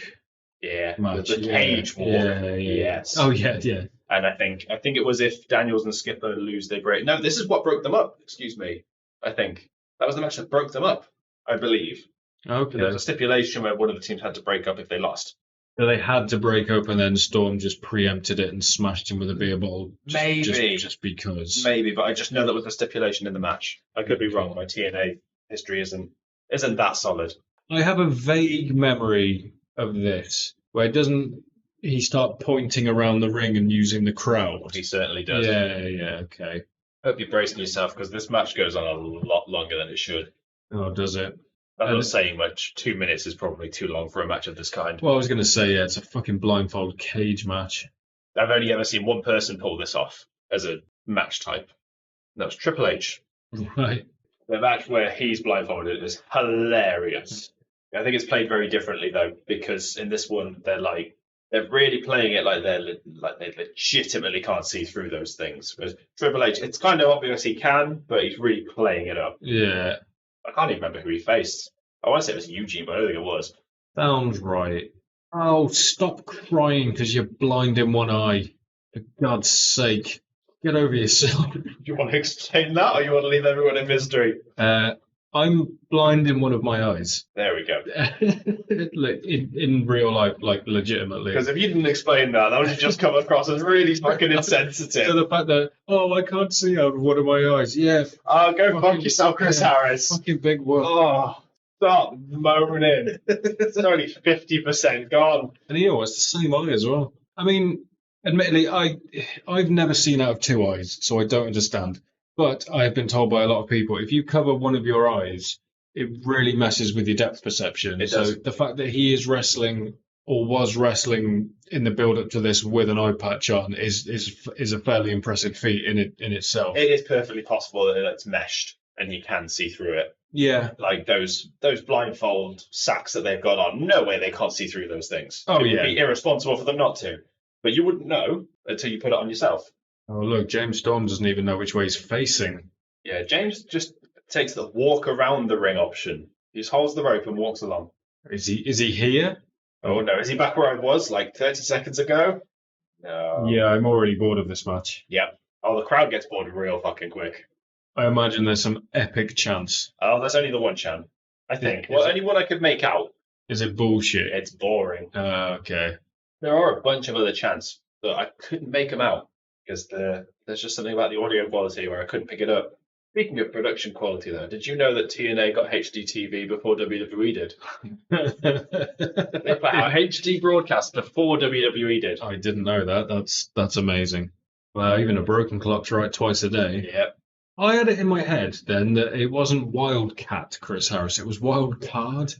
Has anyone ever gone by Wild Card? Probably. Maybe someone back in the early days of the mid 20th century. Yeah, that's too good a nickname for someone not to use. The crowd is trying to help them along, but it's just confusing them. No, I think the fact that they've got bags on their heads is confusing them. Yeah, that might do it. There are two. There was a wrestler in the mid 2000s who just went by the name Wildcard, but they were super indie. Their biggest company they were in was ICW. Right, fair enough, yeah. And then there is one currently going by Wildcard Jeb Bingham, who currently wrestles for Squared Circle Pro Wrestling. Is that English? I don't know. Okay. But they want something, the crowd, but I can't figure out. I imagine that's We Want Wrestling. Yeah, I thought they were saying We Want Wrestling. That makes sense. I mean, it is called Total Non-Stop Action. The boring chance start at this point. I mean, even Chris Harris was just stood there with his hands on his hips like, Yeah, Chris Harris is telling the crowd to tell me where he is, I'll point and you tell me. I wonder if that was planned or if he thought of that in the moment. I'm willing to bet they ad-libbed a lot of this stuff, particularly with the finish. Okay. Because I think James Storm had enough. I imagine Storm wins this. He certainly does. Yeah. But I think it helps that twice his bag falls off his head. Falls off? Falls off. Okay. I think it's here, the first one. There you go. Bags off the head the first time. After a punch from Chris Harris. Smart selling it, getting the ref to put it back on. Makes it look accidental then. I think it was accidental. It's not even done up properly. Look, you can see the tassels. There's your boring chat. There they are, yeah. They've had enough already. We're not even 5 minutes in. Oh, that's probably why it falls off, because the tassel's fallen off it. The drawstring. You see the ref just pick it up. That makes sense. Twice. It was quite a good trick, to be fair. It just fucking disappears. And then booing the fact that he's put the bag back on his head. If I was in that, I would have just ripped it off Chris Harris and just had a match, and then dealt with Cornette later. any storyline implications later. I mean, even Cornette, he would have heard the boring chants. I have a feeling Russo was here too. Okay. At this point. Right. So this is when the tensions were. So this might have. Yeah. Okay. Yeah. That makes sense. Yeah, I would have just ripped him off and gone. You know what? We'll fucking deal with any storyline implications or any fallout after. Like deal with Russo after the fact. Yeah. The crowd are literally chanting, "We want wrestling," and boring at us. What did you want us to do? Like, write it into whatever you need to. And why does that look so weird? That's because he's like kicking his height. You ever tried to kick behind your own head? It's like he's doing the can. I haven't, but I'm also not like 6'6". True. Or have the athletic ability of a wrestler. Yeah. So Wildcats going for the pin here after that. Bulldog, I want to call it. Is it 3? No. Crowd boos. Yeah, I bet. I think any near falls that happen to this point, the crowd boos every time they kick out because they just want it to be over. Storm's climbing the cage for some reason. Oh, that crowd is silent, isn't it? They just don't care, and I don't blame them. Oh, I was going to say his hood's going to fall off. And Chris is almost off too. Oh, that's what will make this match more exciting. A double count out, yeah. Yeah, do that. Go Rudy Charles. They just did a top rope spear off a cage, and the crowd gave them nothing. What are you doing? Are they saying someone stop it? Yeah, that might be it. I heard someone. Oh, Harris's bag's come off now. Doing the near fall once again. You know what would be more exciting? Anything, Jack. Yeah, fair enough. What were you going to say? Yeah, if they got a camera in Jim Cornette's office and filmed him watching this match. Oh, I'd love to see. He wouldn't watch it. I don't think he'd watch it. He would have turned it off by now. So Chris Harris has just given the ref like a sharpshooter. So he's out of action and Storm's just taken the blindfold off. Gives him a super kick. Flips him off. I think James Storm's like, fuck this. I'm finishing this now. Super kick, like saying to Chris, fucking stay down for the love of God. I thought that sign in the background was a sign for Josh Matthews. That would have been a bit premature. Yeah. But Josh Matthews was a thing. I mean, he's in TNA now, isn't he? Yeah, I think so. I mean, ref just absolutely no-selling that sharpshooter. So we got another backstage segment with Angle and Sting this time. And it's more of Jarrett. And Sting's the only reasonable person in this scenario. Because he's like, I ain't doing nothing about it. Let's just fucking do the match, shall we? Does Sting wrestle in a t-shirt in this? No, he's got the vest. Okay. Got the super big singlet. I legitimately thought that was Linkin Park playing in the background then. It's the same melody. It's like a 3-bar melody, and the last 2 bars are the intro to them. Yeah. I can't believe this is 2007, and this would have been considered the tail end of Sting's career, and he's still going. 16 years later. Now. I thought him wrestle 4 months ago. I mean, at a high level as well. The man's taking crazy bumps, and he's in his 60s, I think. Yeah. Stupid. He could be signed to AEW.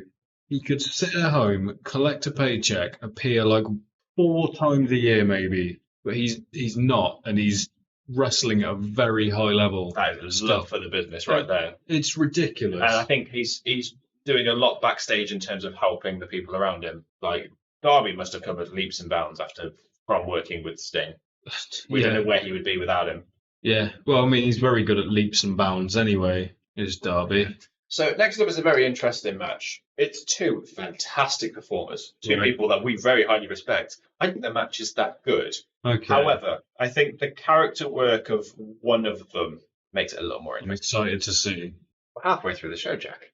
Ah. Jerry Lynn and Christopher Daniels. Interesting. Performers. And the entire video package is just Chris Daniels. I was going to say, this would have been Fallen Angel, Christopher Daniels. So this is when he becomes like this religious zealot. Yeah. Like the kind of person that you would quite clearly imagine flagellates themselves in private. It makes me think of the Dan Brown books because it's around the same time. Right. I think this is just after the Da Vinci Code movie came out. So there might have been some influence there. Okay. Well, there's that persistent rumor with Christopher Daniels that he was supposed to be revealed as the higher power. Yeah, I remember hearing that. which is baffling to me because it makes you realize how old Christopher Daniels is and how long he's been wrestling. He's one of the few people that we've concluded is in the big five companies, isn't he? Is he the only one that we could find that fit? He's obviously been in AEW. He's been in WWE. He's been in TNA. WCW, I'm pretty sure he has been in WCW. Oh, he must have been and then ECW. Must have been an enhancement talent, maybe. I mean, AJ was in WCW, so I think he's missing ECW. Oh, and AEW, of course. Lynn might fit the Hang on, yeah. What about Jerry Lynn? Yeah. He hasn't wrestled in AEW. But he's appeared. Yeah. Jerry Lynn appeared in my favourite AEW segment ever. Go on. And it's from two of the most unlikely sources you can imagine. I'm listening. It was the promo that Brandy Rhodes cut on Jade Cargill. Yes. Where she turned into Butch Reed. And it's so good. I think I remember that promo. I forgot Jerry Lynn was there. He's got short hair and no beard, and he comes out and the crowd start chanting Jerry as in like the Jerry Springer Show chant, and it's so good. That is really good. So he's got that Tyson-esque face paint. But yeah, at this point I think Christopher Daniels was having a lot of fun hurting people in the name of whatever god he was praying to. Yeah, I don't think it was ever really established, was it? He was just a religious person. There seems to be a weird thing with religious gimmicks and not being concluded. Look at Miro. Yeah, TBD on that. Did he just try and like go out of the ring as if the cage? Where else was he going to go? There was nowhere else to go. He could just hit the cage, I guess. Yeah, in any other match, I think a one-on-one singles match, this would have been best match on the card. Like, yeah, hands down. I think, from what I remember, I think Daniels does try to do the BNE. I think he struggles a little bit because he quite hasn't got the space in front of him.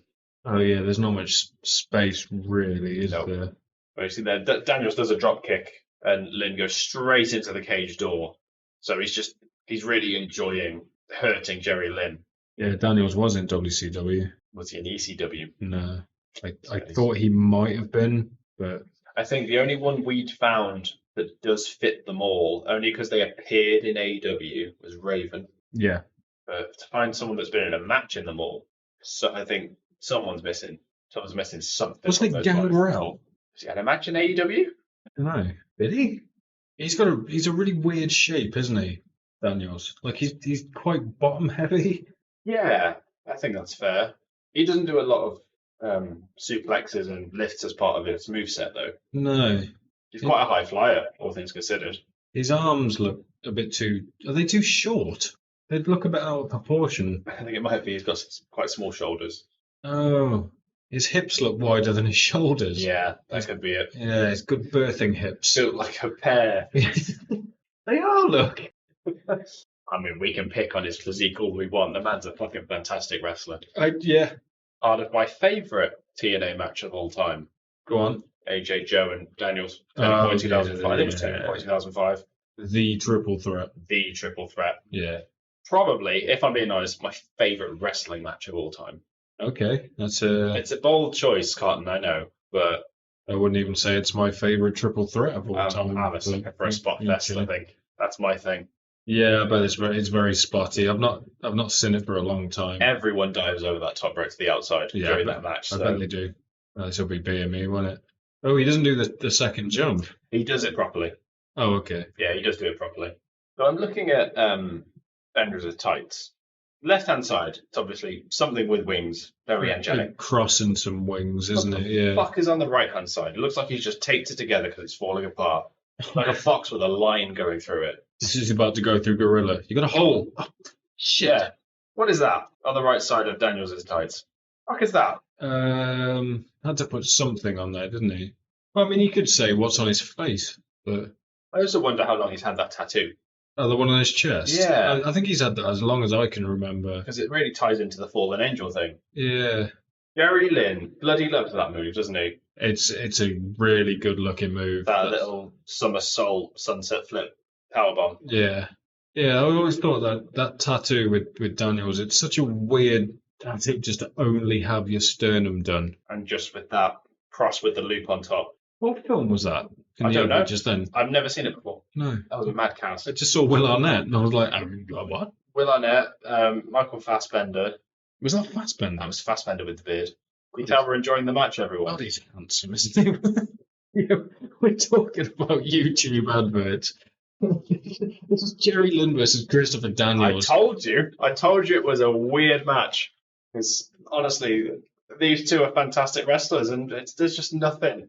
I think there's a reason it's on the middle of the card, because there's no stakes, really. I think Daniel's just wanting to hurt Jerry Lynn. I think that's the whole reason this is happening. Another back body drop there onto the cage. Jerry Lynn taking the nasty bump. The cast isn't that great. Elizabeth Moss isn't. That's who it was. There was a blonde woman, and I saw the face, knew who it was, and then immediately forgot they were there. I don't know her as a blonde. She's blonde in that. Yeah, I just looked at her Wikipedia page, and she's blonde in that. She looks really weird blonde. And what you know her from, I guess. Mad Men. I watched her. She's brunette in Mad Men, isn't she? Yeah. And then Handmaid's Tale. Dirty blonde in that. The bits that I saw, she had like a headdress on, and but this match is still going on, isn't it? Yeah, I told you. There's the BME. He misses though. Yeah, he was very close to that cage. Yeah, the amount of momentum he's got to go up and then up and up again, he could just, if he gets it wrong, he hits his face on the corner of that cage. Yeah, I mean, crowd are chanting for him. He's getting that gimmick over. Well, he's the only one with a gimmick out of the two of them. Yeah, Jerry Lynn's just a good wrestler. Good wrestler. Wow, we were saying that about the X Division. That's just what the X Division is. I wonder if they were trying to get Daniels out of that. Was he the first X Division champion, Jerry Lynn? I don't know. That sounds like it could be correct. Perfectly believable. He was the first light heavyweight champion in WWF? No, he wasn't the first, sorry. He won it on his debut. I honestly forgot that belt was a thing until I started rewatching the Attitude Era. I forgot because it was Michinoku had it for a very long time. Yeah, that's who I associate with that belt. Yeah, a member of Kai and Tai. First champion was Styles. Makes sense. Yeah. You're going to pin your company on a certain individual, maybe give them a belt early on. Oh God, what are they doing here? Angel's Wing's always been a hell of a move, to be fair. Not from the top rope though. No. I mean, he couldn't even do it then. There's no space for Lynn's legs to go. Is he going to do a cradle pile driver from the top? It's almost as if the cage is really restricting for a lot of people's movesets. Yeah. Oh, you can't tease that. It's like Chekhov's top rope move. Yeah. Pretty sure neither of them happened, mate. Actually, the match is about to finish. Was that a crossroads? Yeah, he called it the last right. So, it's such a good-looking move. Yep. Yeah, I see what you mean. I mean, the last couple of minutes were decent. But the first, 10 minutes... Daniels, looking at him there, he is in better shape now than he was there. More free time, probably. He's never been considered like a body guy, I don't think. Well, he also barely wrestles now, and I don't know if that's to do with his bad eye. I mean, he looks like he's in shape there, but now he's got abs. Yeah. And it's schedule based. It always is. I mean, we were saying this about AJ Styles now. He's had months off, and now he looks amazing. Yeah. And here we have backstage segment with Team 3D. So we see WCW. Is that? Yeah. So belt collector thing. So their whole point of this was that they've won the WWE/WWF tag team titles, the WCW tag team titles, and the ECW tag team titles, but they've never won the TNA or NWA ones. Right. So they're fighting LAX. Yes. So that is Homicide and Hernandez. Yes. Okay, cool. I forgot their names as well. Whenever someone mentioned LAX, I just think of Conan. I don't remember the others. Yeah, Conan or they're Proud and Powerful, Santana and Ortiz. Yeah, but they're not around at this point, obviously. Hernandez is one of those guys that one of the reasons I kept watching TNA. He was such an exciting wrestler, I thought. Prepare to be disappointed. I can imagine. This match is kind of dog shit. One of the things I liked about Hernandez was his finisher, the border toss. I don't know if you remember that. I can't remember it now.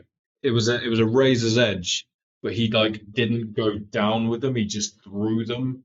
So combined it with a jackknife, yeah, basically. Yeah, people used to land horrendously doing it, and there's no way he's doing that on Bully Ray or Devon. Just absolutely no chance. Wow, it's an electrified cage match. They don't need to. Oh, this is the electric one. This is the electric one, and it's honestly so bizarre. Okay. And for one main reason, they did he? Sorry, he did do what you were about to say. So go on. Yeah. He was talking about Dory Funk. Yeah, and Terry Funk. And told them to funk you. Yep. He's saying that he stole that from them. And then started the pose with his middle finger. Okay, right, yeah. So, yeah, this is a weird thing about this particular gimmick, is that Team 3D are sort of portrayed as casual racists. Were they talking about putting up a border fence? Yep. So they say, oh, you like to talk about putting up a border fence and electrifying it to keep us out? Well, we're going to put a fence up, electrify it to keep us all in. And that was the gimmick. Was Donald Trump a TNA fan? He could have been. I mean, Jim Cornette's here in this company. I'm willing to bet this was his idea. I don't believe Jim Cornette's a racist, but he loves the racial tension in wrestling. This is why he loved New Jack so much. 2007, was that the WrestleMania with Donald Trump and Vince? Yes. And this is in April as well. So we're talking 2 weeks later. Maybe Trump was watching. Maybe. Thought, I need to brush up on my wrestling. And he didn't know that there was multiple different companies. Could very well be. He heard some guy going, man, maybe an electric fence to keep them out is a good idea. Hang on, did you just say that Team 3D were being portrayed as racists? Yeah. Egon's black. They're casual racists. That's all I got. Well, I think we missed it, but I can't remember what Bully Ray says, but he says something like about keeping them out of the country and stuff like that. Okay. So it's more a xenophobia thing than a racism thing, but yeah. I mean, I don't know Bully Ray personally. I find that hard to believe. That wouldn't surprise me, to be honest. I don't know why. I get that impression. Kind of in a wheelchair, as he just sat down chilling. He's in a wheelchair. Okay. He gets wheeled out. I don't know why they did that, but yeah, he's in a wheelchair. I like the way Hernandez holds his belt, to be honest with you. Yeah, it's cool. Quite unique to just tuck half of it into the collar of his shirt. Yeah, it's cool as fuck. Hang it down, yeah. Like it's a chain. Yeah, Homicide. Homicide was the more experienced of the two. He was on AEW not long ago, wasn't he? I wouldn't know, actually. I'm pretty sure he was. Yeah, he did the brain fart in the move, the vertebreaker. Oh, okay. Yeah, that was his finisher. I'm pretty sure he did it on. I'm also very confused by the name Homicide, because Daniels went by a similar name at one point, didn't he? Daniels? Didn't he? Or Curryman. I was going to say he went by Curryman. Yeah, I swear he had a gimmick similar. That might be. I could just be going mad. I'm not sure. I don't think so. It's a cage match. Yeah, I think Christopher Daniels has only ever gone by Christopher Daniels, Curryman. Oh, Suicide. That's what I'm thinking of. I'm thinking of Suicide, not Homicide. No, the Suicide character was. Do you know anything about that? I know it exists. That's all I know. So TNA's first video game, you play as a character called Suicide. And when the game came out, they turned that character into a real life character. Okay. And it was portrayed by multiple different wrestlers. I think Daniels did it, Kaz did it. We're talking about a Tiger Mask deal here. Famously, Aries did it, and that's when he unmasked. And then they changed it to Manic, I think it was called, and it was TJ Perkins. Oh, okay. Who was doing it. I mean, you got to hand it to TNA for doing something different. They turned a video game character into a real life character, which is bizarre to think about. Yeah, I don't think it's happened before or since. I think it was as Suicide where Daniels nearly died in the ring. I don't know if you ever remember that story. I think it was an Ultimate X match. I think it's him and Kaz, and I can't remember which way round it is. One of them is in the Suicide. I think Kaz is in the Suicide costume and Daniels isn't. And the way they fall off the cage, you know, the Ultimate X has a big X across the top. Yeah. Daniels falls backwards off it and gets his leg stuck, and he lands like on his head. Oh, Jesus. And it is horrible to watch. So they had an Ultimate X with a cage? I think. Or was it when they had the poles on the turnbuckles? Yeah, just the poles. Yeah, for some reason I pictured it as a cage then. But yeah, he legitimately nearly like died in the ring, and it looks horrendous. And I think he was okay. Like he was on Impact like the next day. That's ridiculous. Like cutting a promo, like, yeah, I nearly died, so fuck you. Yeah. So they make a very big point here. So obviously, Team 3D, this is the only major tag team championship they've never won. And TNA also points out that that the NWA tag team championships have never changed place in St. Louis, Missouri, which is where this event is taking place. Okay. But you'll never guess what happens. I also realised, and I'd forgotten that LAX kind of steal DX's thing with their entrance. Oh, where it flashes just random overlays, some old rebellious images. Yeah. Yeah, Homicide was in AEW in 2001, and he came out to save Mox and Kingston Oh, okay. against Minoru Suzuki and Lance Archer. Yeah, I vaguely remember he did some weird running. I don't remember that at all. Just think him and Kingston are quite good friends. But yeah, he goes back like way like original Ring of Honor days. Whereas I'm not sure much about Hernandez. I think he was maybe wrestled in Mexico and then did some stuff in TNA. But he was one of those that I think they wanted to push. I get it. Just missing something. I mean, freak athlete. He used to do like suicide dives over the top rope without like touching the rope. He'd just fucking fly over him. And it was Ridiculous. like, Jesus Christ. And he was stupidly strong. I remember he had a first blood match with Matt Morgan, and it was like one of the worst matches I've ever seen. Sounds terrible. And it's because one of them gets accidentally cut. I think Morgan gets cut like on his chest, and the ref's just like, that doesn't count. Face only. And it's just, I'm pretty sure that's on Victory Road.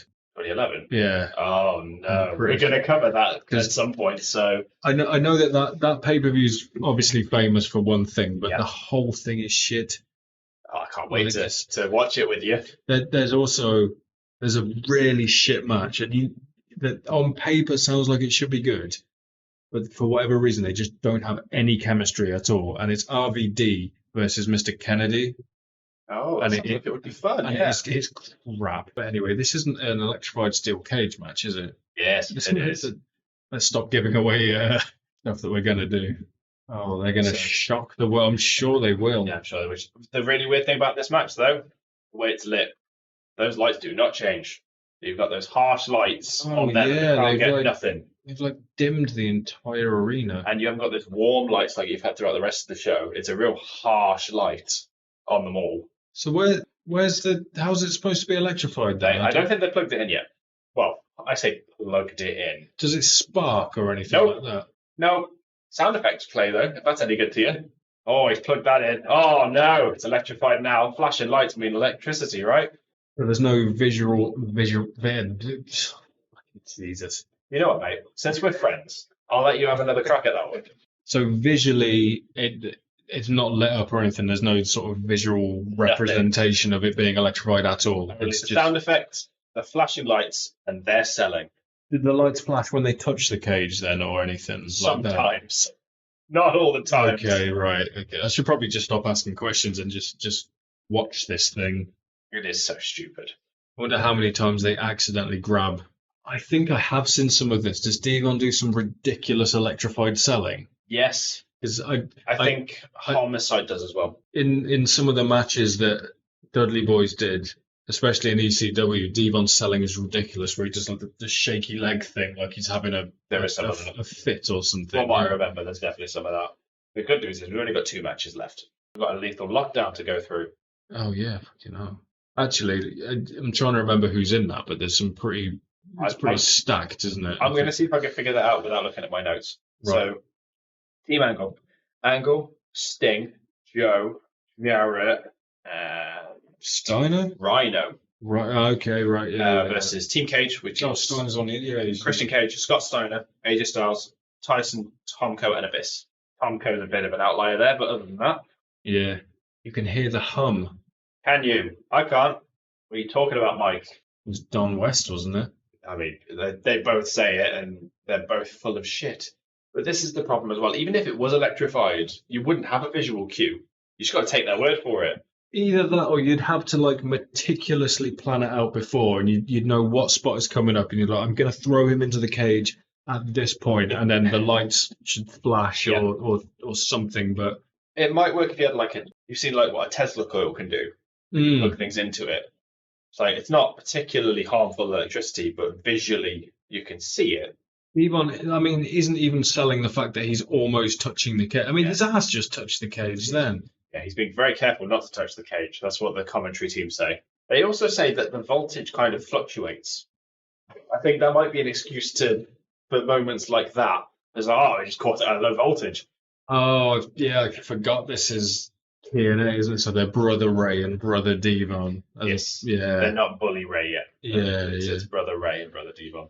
It's Homicide just slap him with his glove. I think so. Oh, yeah, twice. Amazing. Well, they said, I think we missed it earlier in the match, is that they point out that LAX are wearing gloves and they're wearing nice, thick rubber-soled shoes Okay. to try and counteract the electricity. But Homicide just takes his gloves off. Oh, did he just punch him in the dick? No, I think it was lower stomach. Oh, God. And Devon's bleeding. We don't know why. We don't know how, but he's bleeding quite heavily. Hell, he is, isn't he? I mean, his forehead is like 90% scar tissue anyway. You just have to breathe heavily on it and it start bleeding, I think. Abdullah New Jack Yeah. of bleeding history. The one story I love about the Dudleys is when they first debuted in WWE. Do you know that story? No. So I believe their opening match, I think it was on Heat or something, and they were scheduled to face the Acolytes. Right, okay. Bradshaw and Farouk. And I think Vince specifically told them, "Oh, wait, to run these guys out of here." Because I think they'd come from WCW or ECW, and they were like, well, "I'm not having these guys stick around." So Bradshaw and Farouk beat the shit out of them, like really gave them a tough time for 20 minutes, and they just kept coming back for more. Like they didn't, like they solved it, did the job like they were supposed to, but they weren't wusses about it or anything. Yeah. And after watching the brutal beatdown and seeing them backstage, Vince was like, "Never mind, they'll be fine here." That's almost identical to, I want to say, Public Enemy. It's almost the exact opposite of that, but When yes. they debuted, yeah, but obviously they basically just went, took the shit out of them. I think that was Public Enemy tried to change the finish Right, last minute, yeah. and Bradshaw and Farouk did not take kindly to that. Whereas I think it was Vince's idea to test the Dudleys to see if they could handle it. Hernandez looks like, yeah, he's grabbing the top of the cage there. Yeah, but not the wires, crucially, because like obviously the edge of the cage isn't made of metal. I mean, he's touching it there. Yeah, I told you this match was dog shit. Which company was it that had the electric chair match and Abdullah the Butcher gets electrocuted? Oh, it could be anybody. It's got to be WCW, isn't it? It sounds like a WCW thing. I don't think WWE ever like hired Abdullah because of what he did. So, Or was it Abdullah? I can't remember. I think I remember him sitting in the chair. Yeah. Yes, it was at Halloween Havoc 1991. Of course it was. I think it said it was Cactus Jack. That sounds about right. Quick summary. In the opening match, Sting's team won. So it was a team match after Cactus Jack accidentally pulled the switch while Abdullah the Butcher was in the electric chair. In the crowd chanting K-Dog at Conan. Yep. Amazing. What else are they going to chant in this match? Yeah, so they're trying to get involved here. Whoever it was that accompanied Conan to the ring has just absolutely demolished the referee on the outside and stolen the key to the cage. So Hector Guerrero. Hector Guerrero, who was part of the Spanish commentary team for this pay-per-view. Who's taking out the Mexican team? Because he's all about Guerrero upholding the law of the land. Yeah, what's happening there? God, he looks like Eddie. Yeah. Jesus. You'd think they were related or something, wouldn't you? What relation are they? I don't know. Based on his age, they might be cousins or something. Eddie and Chavo. Eddie was Chavo's uncle, That's wasn't right. he? Yeah. But they were like the same age. Yeah. Well, there was a couple of years in it, maybe. Yeah, that's pretty. That's uncommon. But this is when the match actually starts to get a little bit interesting because they're adding weapons. Hector's just fully getting involved. Yeah, bring a table in. He's going to help the Dudleys win. Surprisingly hard to find any information out, but I think Hector Guerrero was Eddie's brother. Oh, okay. Domas just pointed out that he's just not a fan of the way LAX are conducting their business and he's making Latinos look bad. Right. They are making Latinos look bad, rather. It might be too early in this. Were they still pushing the fact that no one's ever kicked out of the 3D? I think so. I don't think it's explicitly mentioned that I remember, but it's definitely, I think it's still valid at this point, because the latest example I can think of before this was the another pay-per-view which is on our list, which is Great American Bash 2004. That's when you had the handicap match between them and The Undertaker. Right. With Paul Bearer's life on the line. And I think Bubba Ray said in an interview or a podcast of his that he explicitly gave Taker the option to be the first. And Taker said no. Well, that's bullshit. Which part? Someone kicked out of it in ECW. Mike Awesome kicked out of it. Oh, okay. I think he was the first person. I'm pretty sure it was Mike Awesome. Yeah, if someone in ECW was going to do it, I think it would make sense that it's Awesome. But I know later on in TNA they made a big deal out of it because Saban kicks out of it, and they're like, oh my god, that's the first person to ever kick out of the 3D, and maybe no one ever did in WWE. Possibly not. It might be one of the most protected moves. We can always find out. No Cobra though, is it? No, only ever kicked out of once. So's the Corbin's End of Days. Oh yeah, it was McIntyre. Was McIntyre kicked out. Yeah. Actually, there's the lights. He's been so electrified. Listen to the crowd. They know it's bullshit. Look at Devon's blood. Oh my god. Yeah, this crowd is not having any of this. Oh yeah, that's the chant. I couldn't make this out in the first watching. They're chanting Fire Russo. Yeah, I think that was fairly common around this time. What just happened then? Yeah, I don't know who was supposed to get the upper hand there. It looked like it was supposed to be a proper, genuine crossbody from Homicide, but Bully Ray's so strong, he just he turned it into a fall-away slam. Muscled him over to carry him. He didn't know his own strength. Is that Hernandez cut as well, or I imagine that's just from Devon, isn't it? It could be either. Yeah, put those gloves on, Hernandez. They'll save you from the electricity. Yeah, put them gloves on. Put bloody plaster on Devon while you're at it as well. You bought the fucking plaster, mate. Done himself a right mischief. I'll watch those wires above the door while you're climbing there, Hernandez. Definitely electrified. The door just started to come open. Look, Homicide just shutting it. What's happening? He's touching the cage. He's like, oh no, the boots. The boots are saving him. He went through that. Yeah. You daft bastard, jumping off the top of the cage through a table. What do you think was going to happen? He did have the gloves as well. The state of that ring. It just looks dirty. Yeah, the lights don't help in that regard. Yeah. Well, just let go. Just let go of the cage. Fucking ridiculous. Oh, was that supposed to be into a 3D? The Homicide got thrown into the cage and just held on to the cage. Oh, I think he was supposed to land in a 3D then, and they fumbled it a bit. What a mess. Literally and figuratively, what a mess. Oh, they even referred to it as the NWA Tag Team Champion. Yeah. Yeah, this was either the last pay-per-view where they were associated with NWA or first where they weren't. I can't remember which one it was. Yeah, interesting that it must have been the last if they're announcing it as that. They've only got one more match? Yes, but it's the Lethal Lockdown. Oh, so right, okay. It should be pretty good, I'd imagine, judging by Yeah, it is surprisingly good considering. Right, I want you to listen very carefully to this. I'm going to repeat the bit that I've jotted down. Okay. It's fucking hilarious. Every time I turn, someone tells me I'm wrong. What are you talking about, Kurt? His job of Team Angle. That vein on his neck. He broke that neck, you know. Did he break that neck? Oh, what she said. Yeah, so he says here, if Jeff Jarrett screws Team Angle, Jeff Jarrett screws Kurt Angle, and that would be bad for Jeff Jarrett. Yeah. Well, he doesn't screw Kurt, he screws his wife, doesn't he? Yeah, don't be screwing anybody, Jeff. Jesus. Oh, shouldn't be making jokes about that. What, about his wife? Yeah. I'm sure she'd had worse. Well, she left Angle for Jarrett. Do you not know about that? Yes, I did. Yeah. Okay. I forgot it was Angle that she left. Yeah, and they turned it into a. Oh, that's why I was asking. Yeah. If that's pre. We've got to be somewhere in the middle of it, I imagine. No, Matt Hardy and Edge, is it? You know, I found something out about that fairly recently. Like Edge was also married in real life as well when that happened. What a pair of scumbags! I know, it's horrendous, isn't it? Okay, so let's lay out the rules of the Lethal Lockdown match. Tell me if you've heard this one before. 2 people start in the ring. After a determined amount of time, one member of one of the teams enters, and this will continue until all members are in the ring, at which point the match officially starts. Sound familiar? So good, so War Games? Yeah. Yeah. Okay. So the only difference here is that you want to throw in a bit of the Extreme Elimination Chamber in there as well, because once all the members are in, the roof of the cage drops, which is covered in weapons. Right, okay. And don't forget the second stipulation here is if Christian Cage doesn't get the pin, whoever does get the pin faces Christian Cage at the next pay-per-view for the title. Okay, right. For some reason, I had it in my head that they had to pin Christian, but that makes no sense if they're on their team. So just whoever gets the winning pinfall. Right, okay. Okay, that makes a lot more sense.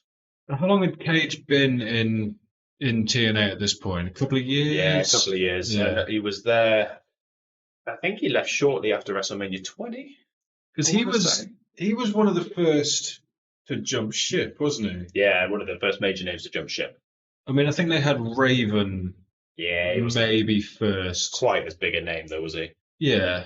Yeah, it's crazy to think how much of Christian's career like revolves around TNA. Same with Angle, to be fair. Like when you think of Angle, you think one of the best wrestlers ever. He spent more time in TNA than he did WWE. I never think of his time in TNA comparison though. It's crazy, isn't it? Yeah, but with Cage, this was the first company to really give him a shot Yeah. at being higher up on the card. I think if he'd stayed in WWE, he'd have been a mid-card champion for ages. And Yeah. not really gone any further. I mean, even when he was like the heavyweight champion, it was because of Edge. Like he was never allowed to stand on his own merit. Yeah, until he went to TNA, which, so in hindsight, he made the right decision. And now he's doing some of the best work of his career. Oh yeah, 100%. He is the best thing about AEW At the moment, yeah. Yeah, like 100%. It is must watch. I think I'd rather watch him than MJF at the moment. Yeah, And that's saying something. Here's Harley Race. there he is. I remember him being on this card. He's the gatekeeper for the cage to make sure no one tries to get in or out without cause. Okay. And if you want a man to protect something, I'm not going to mess with Harley Race. I was going to say he can barely walk down that ramp. He looks about 1,000 years old, and he would snap me with his little finger. Don't touch the cage, it's electrified. It's not anymore, Jack. They unplugged it. Oh, that's why the lights have come back on. Yeah, exactly. Oh, that makes sense. That's why they dimmed the lights. I didn't even think of that. Because the generator's so shit. It's still fucking stupid. I also got like a weird scare throughout this match because I didn't realize that Cage had the same music. Yeah. I thought he had a different theme in TNA. Yeah, it's his instant classic I love it. theme, isn't it? It's so good. Oh, was he still going by instant classic at this point? I don't remember the name at this point. No, I think it's just Christian Cage. Okay. So if you're going to have two workhorses, one from each team, who are you going to have, Jack? Does this start with Styles and Kurt? Yeah. Oh, Yeah, it does. yes, it does. Fucking love AJ Styles. Which match was it in WWE where Xavier Woods starts playing I Am on the trombone to distract AJ? I didn't know that was a thing. I wouldn't have got it because I know, is it Time to Fly? That was his original theme. Get Ready to Fly. Yeah. That's the theme I know. Okay. For TNA. I don't know any of his other ones. Yeah, he starts doing the theme on the trombone to it, and he's so good. Yeah, I remember him selling it now. I think he's on the top rope, And he's like, "Would you do that?" Yeah, Xavier Woods was in TNA at the same time. Oh, he was Consequences Creed, wasn't I he? could never say that. Why? Consequences. Consequences Creed. Nailed it. Yeah. First time. Don't be so hard on yourself, Jack. You got it. I can't see, can't speak. If I was a dog, I would have been put down by now. Anyway. Yes. On that note, Styles is hyped. He always was around this time. From when he started in TNA to now. I'm pretty sure it was like they were doing goofy Styles at this point. There was like a year or a couple of years where they just turned him into a goofball. Wasn't that during the Aces and Eights shit, though? No, Aces and Eights was the Lone Wolf Styles when he came out to that really cool theme. I can't remember what it was called now, but he had the hood. He's always had that hood, but he came out in a hoodie and emo Styles. What's weird is the first two, I think it might be the first entrant actually. It's a 5-minute gap. The rest are 2 minutes. I feel like they might have retconned that and been, we're not doing this for another fucking 45 minutes. Someone backstage has just done the maths and just gone, no. Like, wait a minute. I'm not sitting there for fucking 90 minutes. Is that your cornet, is it? That's the best I got. I'm not even going to try. So the only bit of research I did for this pay-per-view was listen to Kurt Angle's podcast. I thought he would go into detail about the whole pay-per-view, but he literally just speaks about this match. Like he would do it, his match. And he doesn't give like much into it. It's quite a boring episode, to be honest. You have any little tidbits that are worth sharing? Yeah, but I'll talk about it when it gets to it. That's fine. In the back, I think someone gets cut open in this, and this was supposed to be the only match where there's blood on it, but obviously Devon does it in the match previous to this, but they did say it's really difficult because there's so many people in the ring. You have to have like 3 ring generals at one time coordinating it. That makes sense. And I think he said it was him, Christian, and I can't remember who else he said. I hope it wasn't Steiner. Yeah, it must have been though. Look who else it was, or maybe Joe.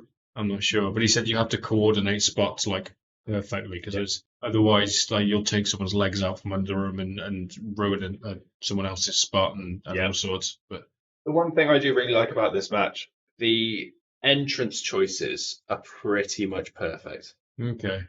In terms of who comes in where, like as I was watching it, I was like, well, if I'm Christian Cage, and they've got the advantage, by the way, in this match. Yeah.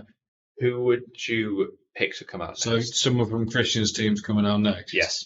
I'm trying to remember who's on his So we've got team. Abyss, Tyson Tomko, Scott Steiner, and Cage. Rhino. Rhino's on Angle's team. Okay. Tomko. He's third. Right, okay. Steiner? Nope. Cage? Nope. The other one. Abyss. Bring the big scary man down to fulfill your advantage. And then who do you think Angle brings down? Rhino. Yeah. Counteract Abyss. Yeah, okay, fair enough. It makes perfect sense. So is it said outright that the entrants have to be picked prior to the match going ahead? Or? I would assume so. I don't think it's explicitly said, but you're not exactly going to know, are you? Yeah. I think picking these two to start is the perfect choice. Oh, 100%. From a stamina standpoint. Cage is the only other person Cage and Jarrett are the only other people who might be able to. Yeah. But Cage is the leader of his team. He's going to come out last. Jarrett might be the other ring general thinking about it. Yeah. Jarrett's the wild card in this match, though, so they have to bring him out last. Oh, he went by wild card. Wild card Jeff Jarrett. Yeah, that's the one. I'm assuming he comes out last. He does. It makes perfect sense for him too, because like this whole thing balances on can he be trusted?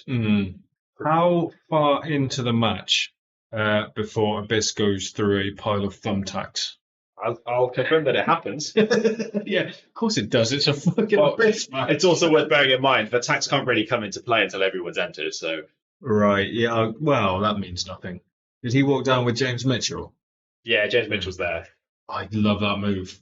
Looks terrifying to take. Yeah, I mean, he's had neck surgery multiple times at this point. I'm surprised he agreed to take a fucking burning hammer.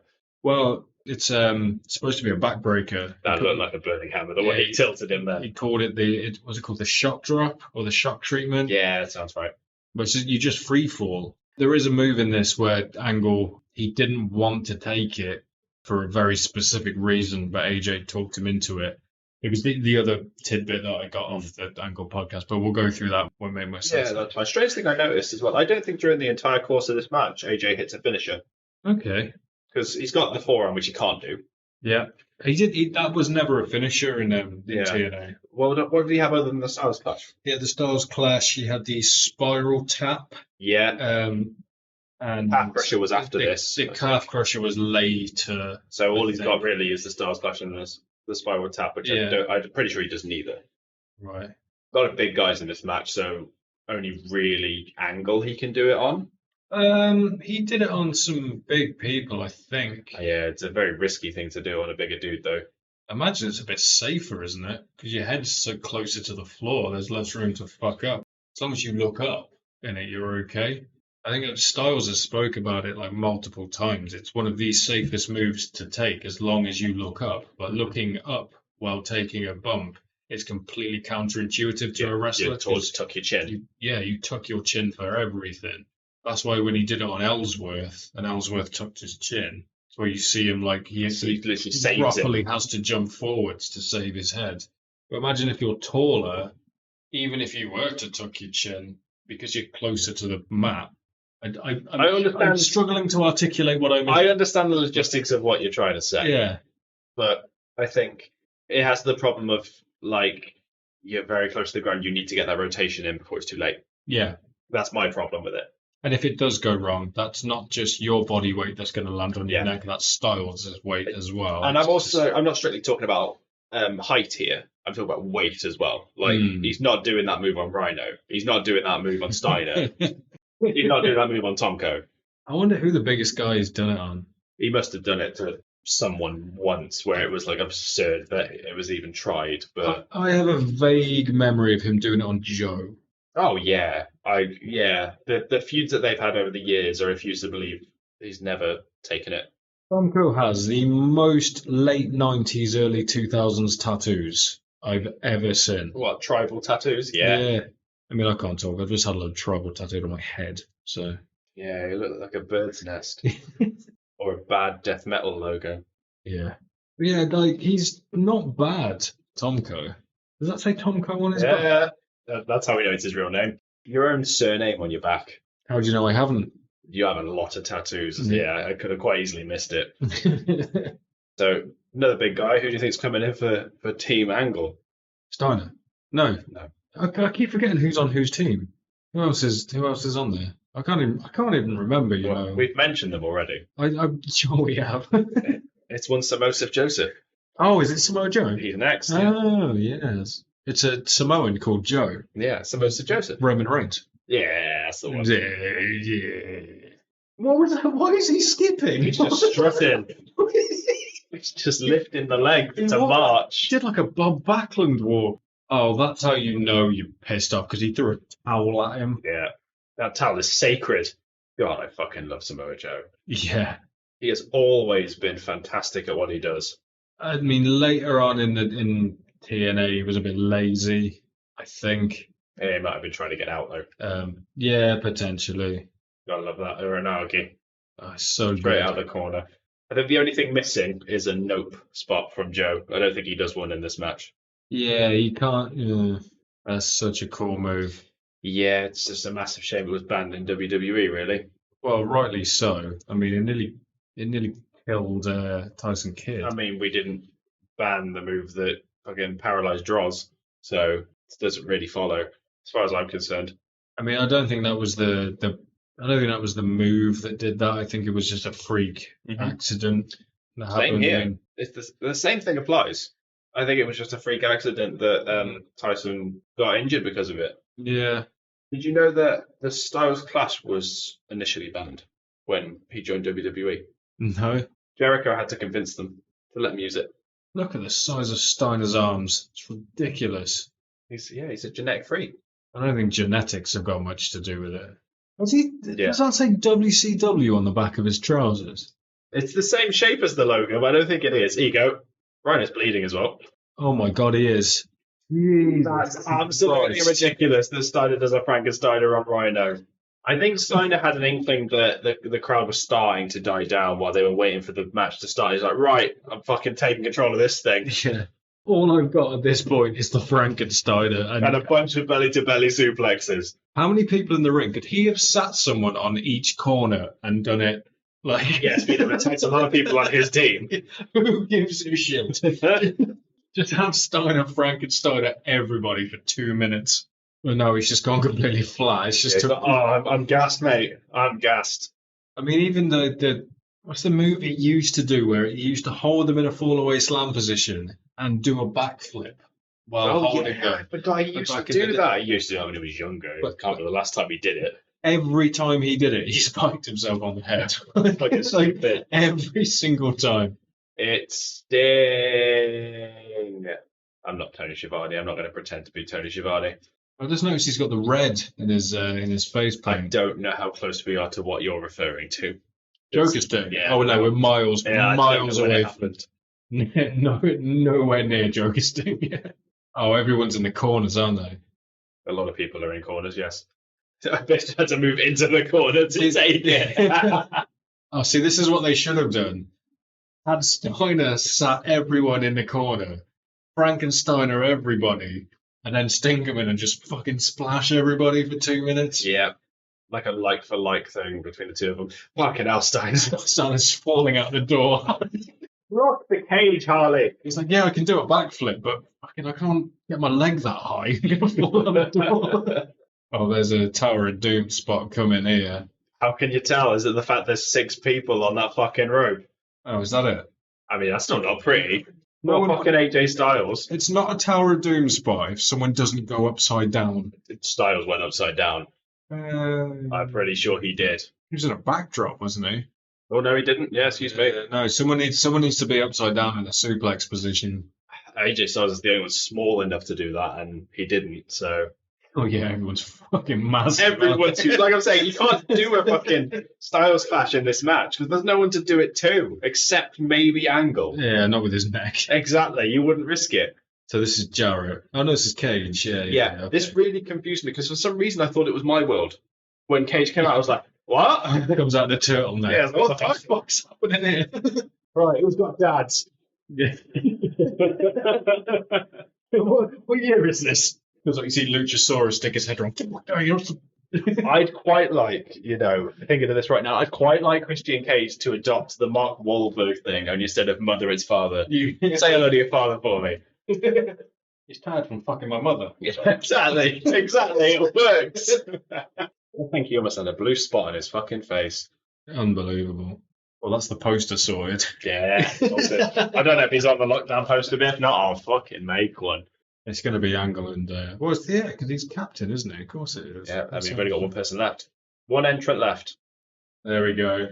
Got a guitar? Yeah, he's got a guitar.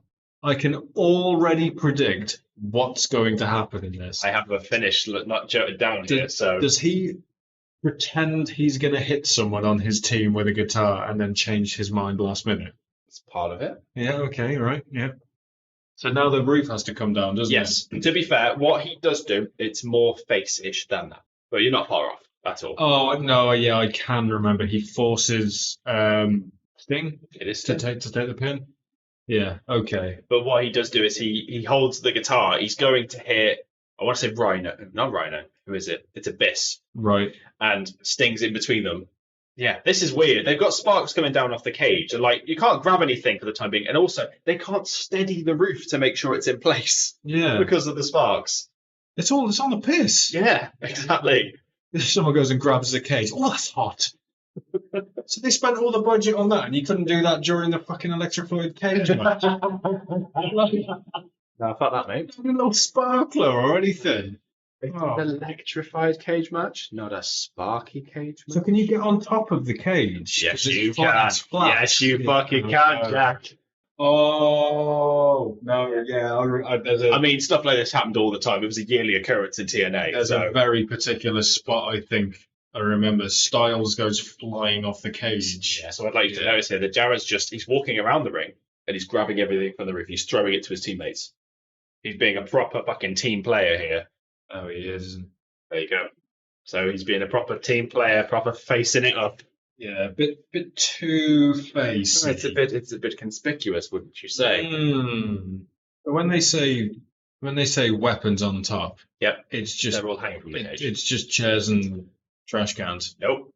I didn't realise. I missed it during Jared's entrance that he came through with the guitar. I thought the guitar was hanging from the cage, and I was like, well, why didn't he grab that first? He walked out with it, then it disappeared. I didn't see where it went. There is more stuff hanging. There is a guitar, actually. Yeah. Yeah. There is one hanging from the cage. I didn't even realise. Yeah, I don't know why Jared didn't go for that first. Why are his guitars always grey? They are specially designed. It could be a necessity. Didn't even think of that. Yeah. Or fucking paper. Yeah, they're made of sugar glass or basically something. Cardboard that just turns to dust. Which company was it that someone hit someone with a guitar and it was obviously a real guitar and they didn't have the fucking forethought to take the strings out and the strings completely cut the shit out of them? That could be fucking anybody. Where you going, AJ? Is that how you get up? You have to squeeze through that gap? Yeah, guess who's going up there? Jesus Christ. There's only one person on Team Angle that's really going up there. Oh, he's not going to get up like fucking Styles, like a Terminator. Yeah, they are in a cage. We didn't anticipate the climbing aspect of a cage. In Angle's podcast, he does say that he's up there for a long time, and he has to sell it. The danger. Yeah, that's very high up. Anyway, it's just for no reason. Give it Mitchell a slap. Oh god, yeah, that. Oh yeah, he was handing stuff through the cage. That's why. Oh, okay, right. Oh, a guitar. I think I'll have that. Oh, Joe, you dropped it, mate. Oh, you ruined it. You ruined the match now. Just he even grabs it and shrugs when it drops. Yeah, and that Rhino calls Tomko through the fucking cage door, and he goes flying. I think they replay that, so we can get a closer look at it. But Jesus Christ, I don't even think he had to sell that. I mean, Rhino had to stop Otherwise, he was going down there with him face first. So he had to stop. This is the spot here. That's the spot that Angle didn't want to take. The chair shot? When he had his first neck fusion surgery, it was a chair shot to the top of the head that undid it all. And he had to go into surgery again. So he was really wary of taking that spot. And he said that the only reason he agreed to take it is if Styles took the chair shot easy and he put his head up. But yeah, that was what put Angle out for a long time, chair shot to the top of the head. And there's a thumbtack. Right? Yeah, it's going to happen. It's an Abyss match. I think only one person takes a bump on the tacks. Is it Abyss? No. Is Jarrett? No, that's not going to happen, is it? Let's be serious. That doesn't work for me. Oh, it's Christian, isn't it? Christian goes in the tacks. And disappointingly, not many go into his back. Oh, no. Oh, that's a lot. Oh, that's more than I thought. What would you consider a lot? I was watching it on my phone. I think it just, the size of the screen made it look like a lot less. Right. That's a lot of text. That's the only... I think so. Oh. That happens. It doesn't quite hit. Oh, Jarrett's selling it like he went into the tags. I mean, it's his finisher. He's selling it regardless. Yeah, this is where everything starts to unravel. Sorry, did that just say that was a kinky glass? I think it said whiskey glass. Oh, get your mind out of the gutter. Sorry, Jesus Christ. You notice they got the 4 biggest guys outside to take Styles when he jumped off the stage. He is insane, Styles is. That's ridiculous. So Angle stays up there for the rest of the match, doesn't he? I don't think he gets back down. Abyss has got another bag of thumbtacks. Let me give you a little insight. It's not just a guitar. It's filled with powder. No, it's filled with thumbtacks.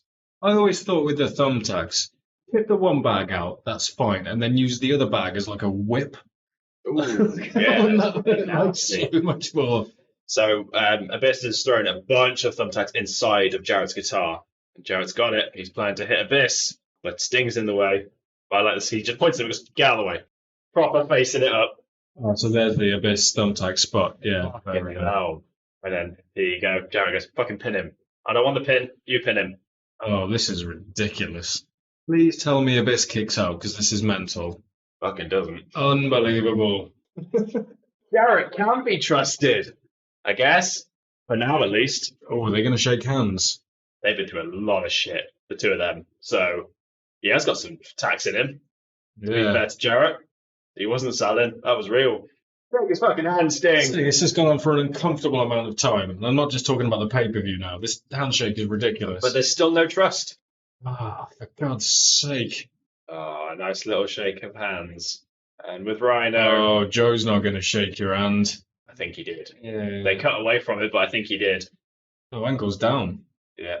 He had to eventually. Oh, yeah. He wasn't going to sleep up there, was he? He's not still up there. But Angle's not having it. Yeah, in the future, you're going to sleep with my wife. I think the problem is that I think Angle wanted the title shot. Yeah. Was Joe just climbing the... Oh, he is. Yeah, this is just in celebration. So that was TNA Lockdown 2007. Thoughts? The main event was all right. It was a real up and down show, wasn't it? Yeah. It had some good matches, nothing spectacular, and then it had absolute dog shit. Yeah. 2 matches that really let it down. Yeah, Daniels versus Jerry Lynch should have been match of the night, but I don't know what happened then. It's almost like having a pay-per-view full of cage matches. There's not much you can do. Grandmas and Turtles. Was this No, this wasn't the first Lockdown, it was the second. I think the first one was 2006 from what I researched. Yeah. Okay. I'm pretty sure this is the second one. So thank you for listening to us talk over TNA Lockdown 2007. We will catch you next time. Yep. You've done it again. I did it again, for fuck's sake.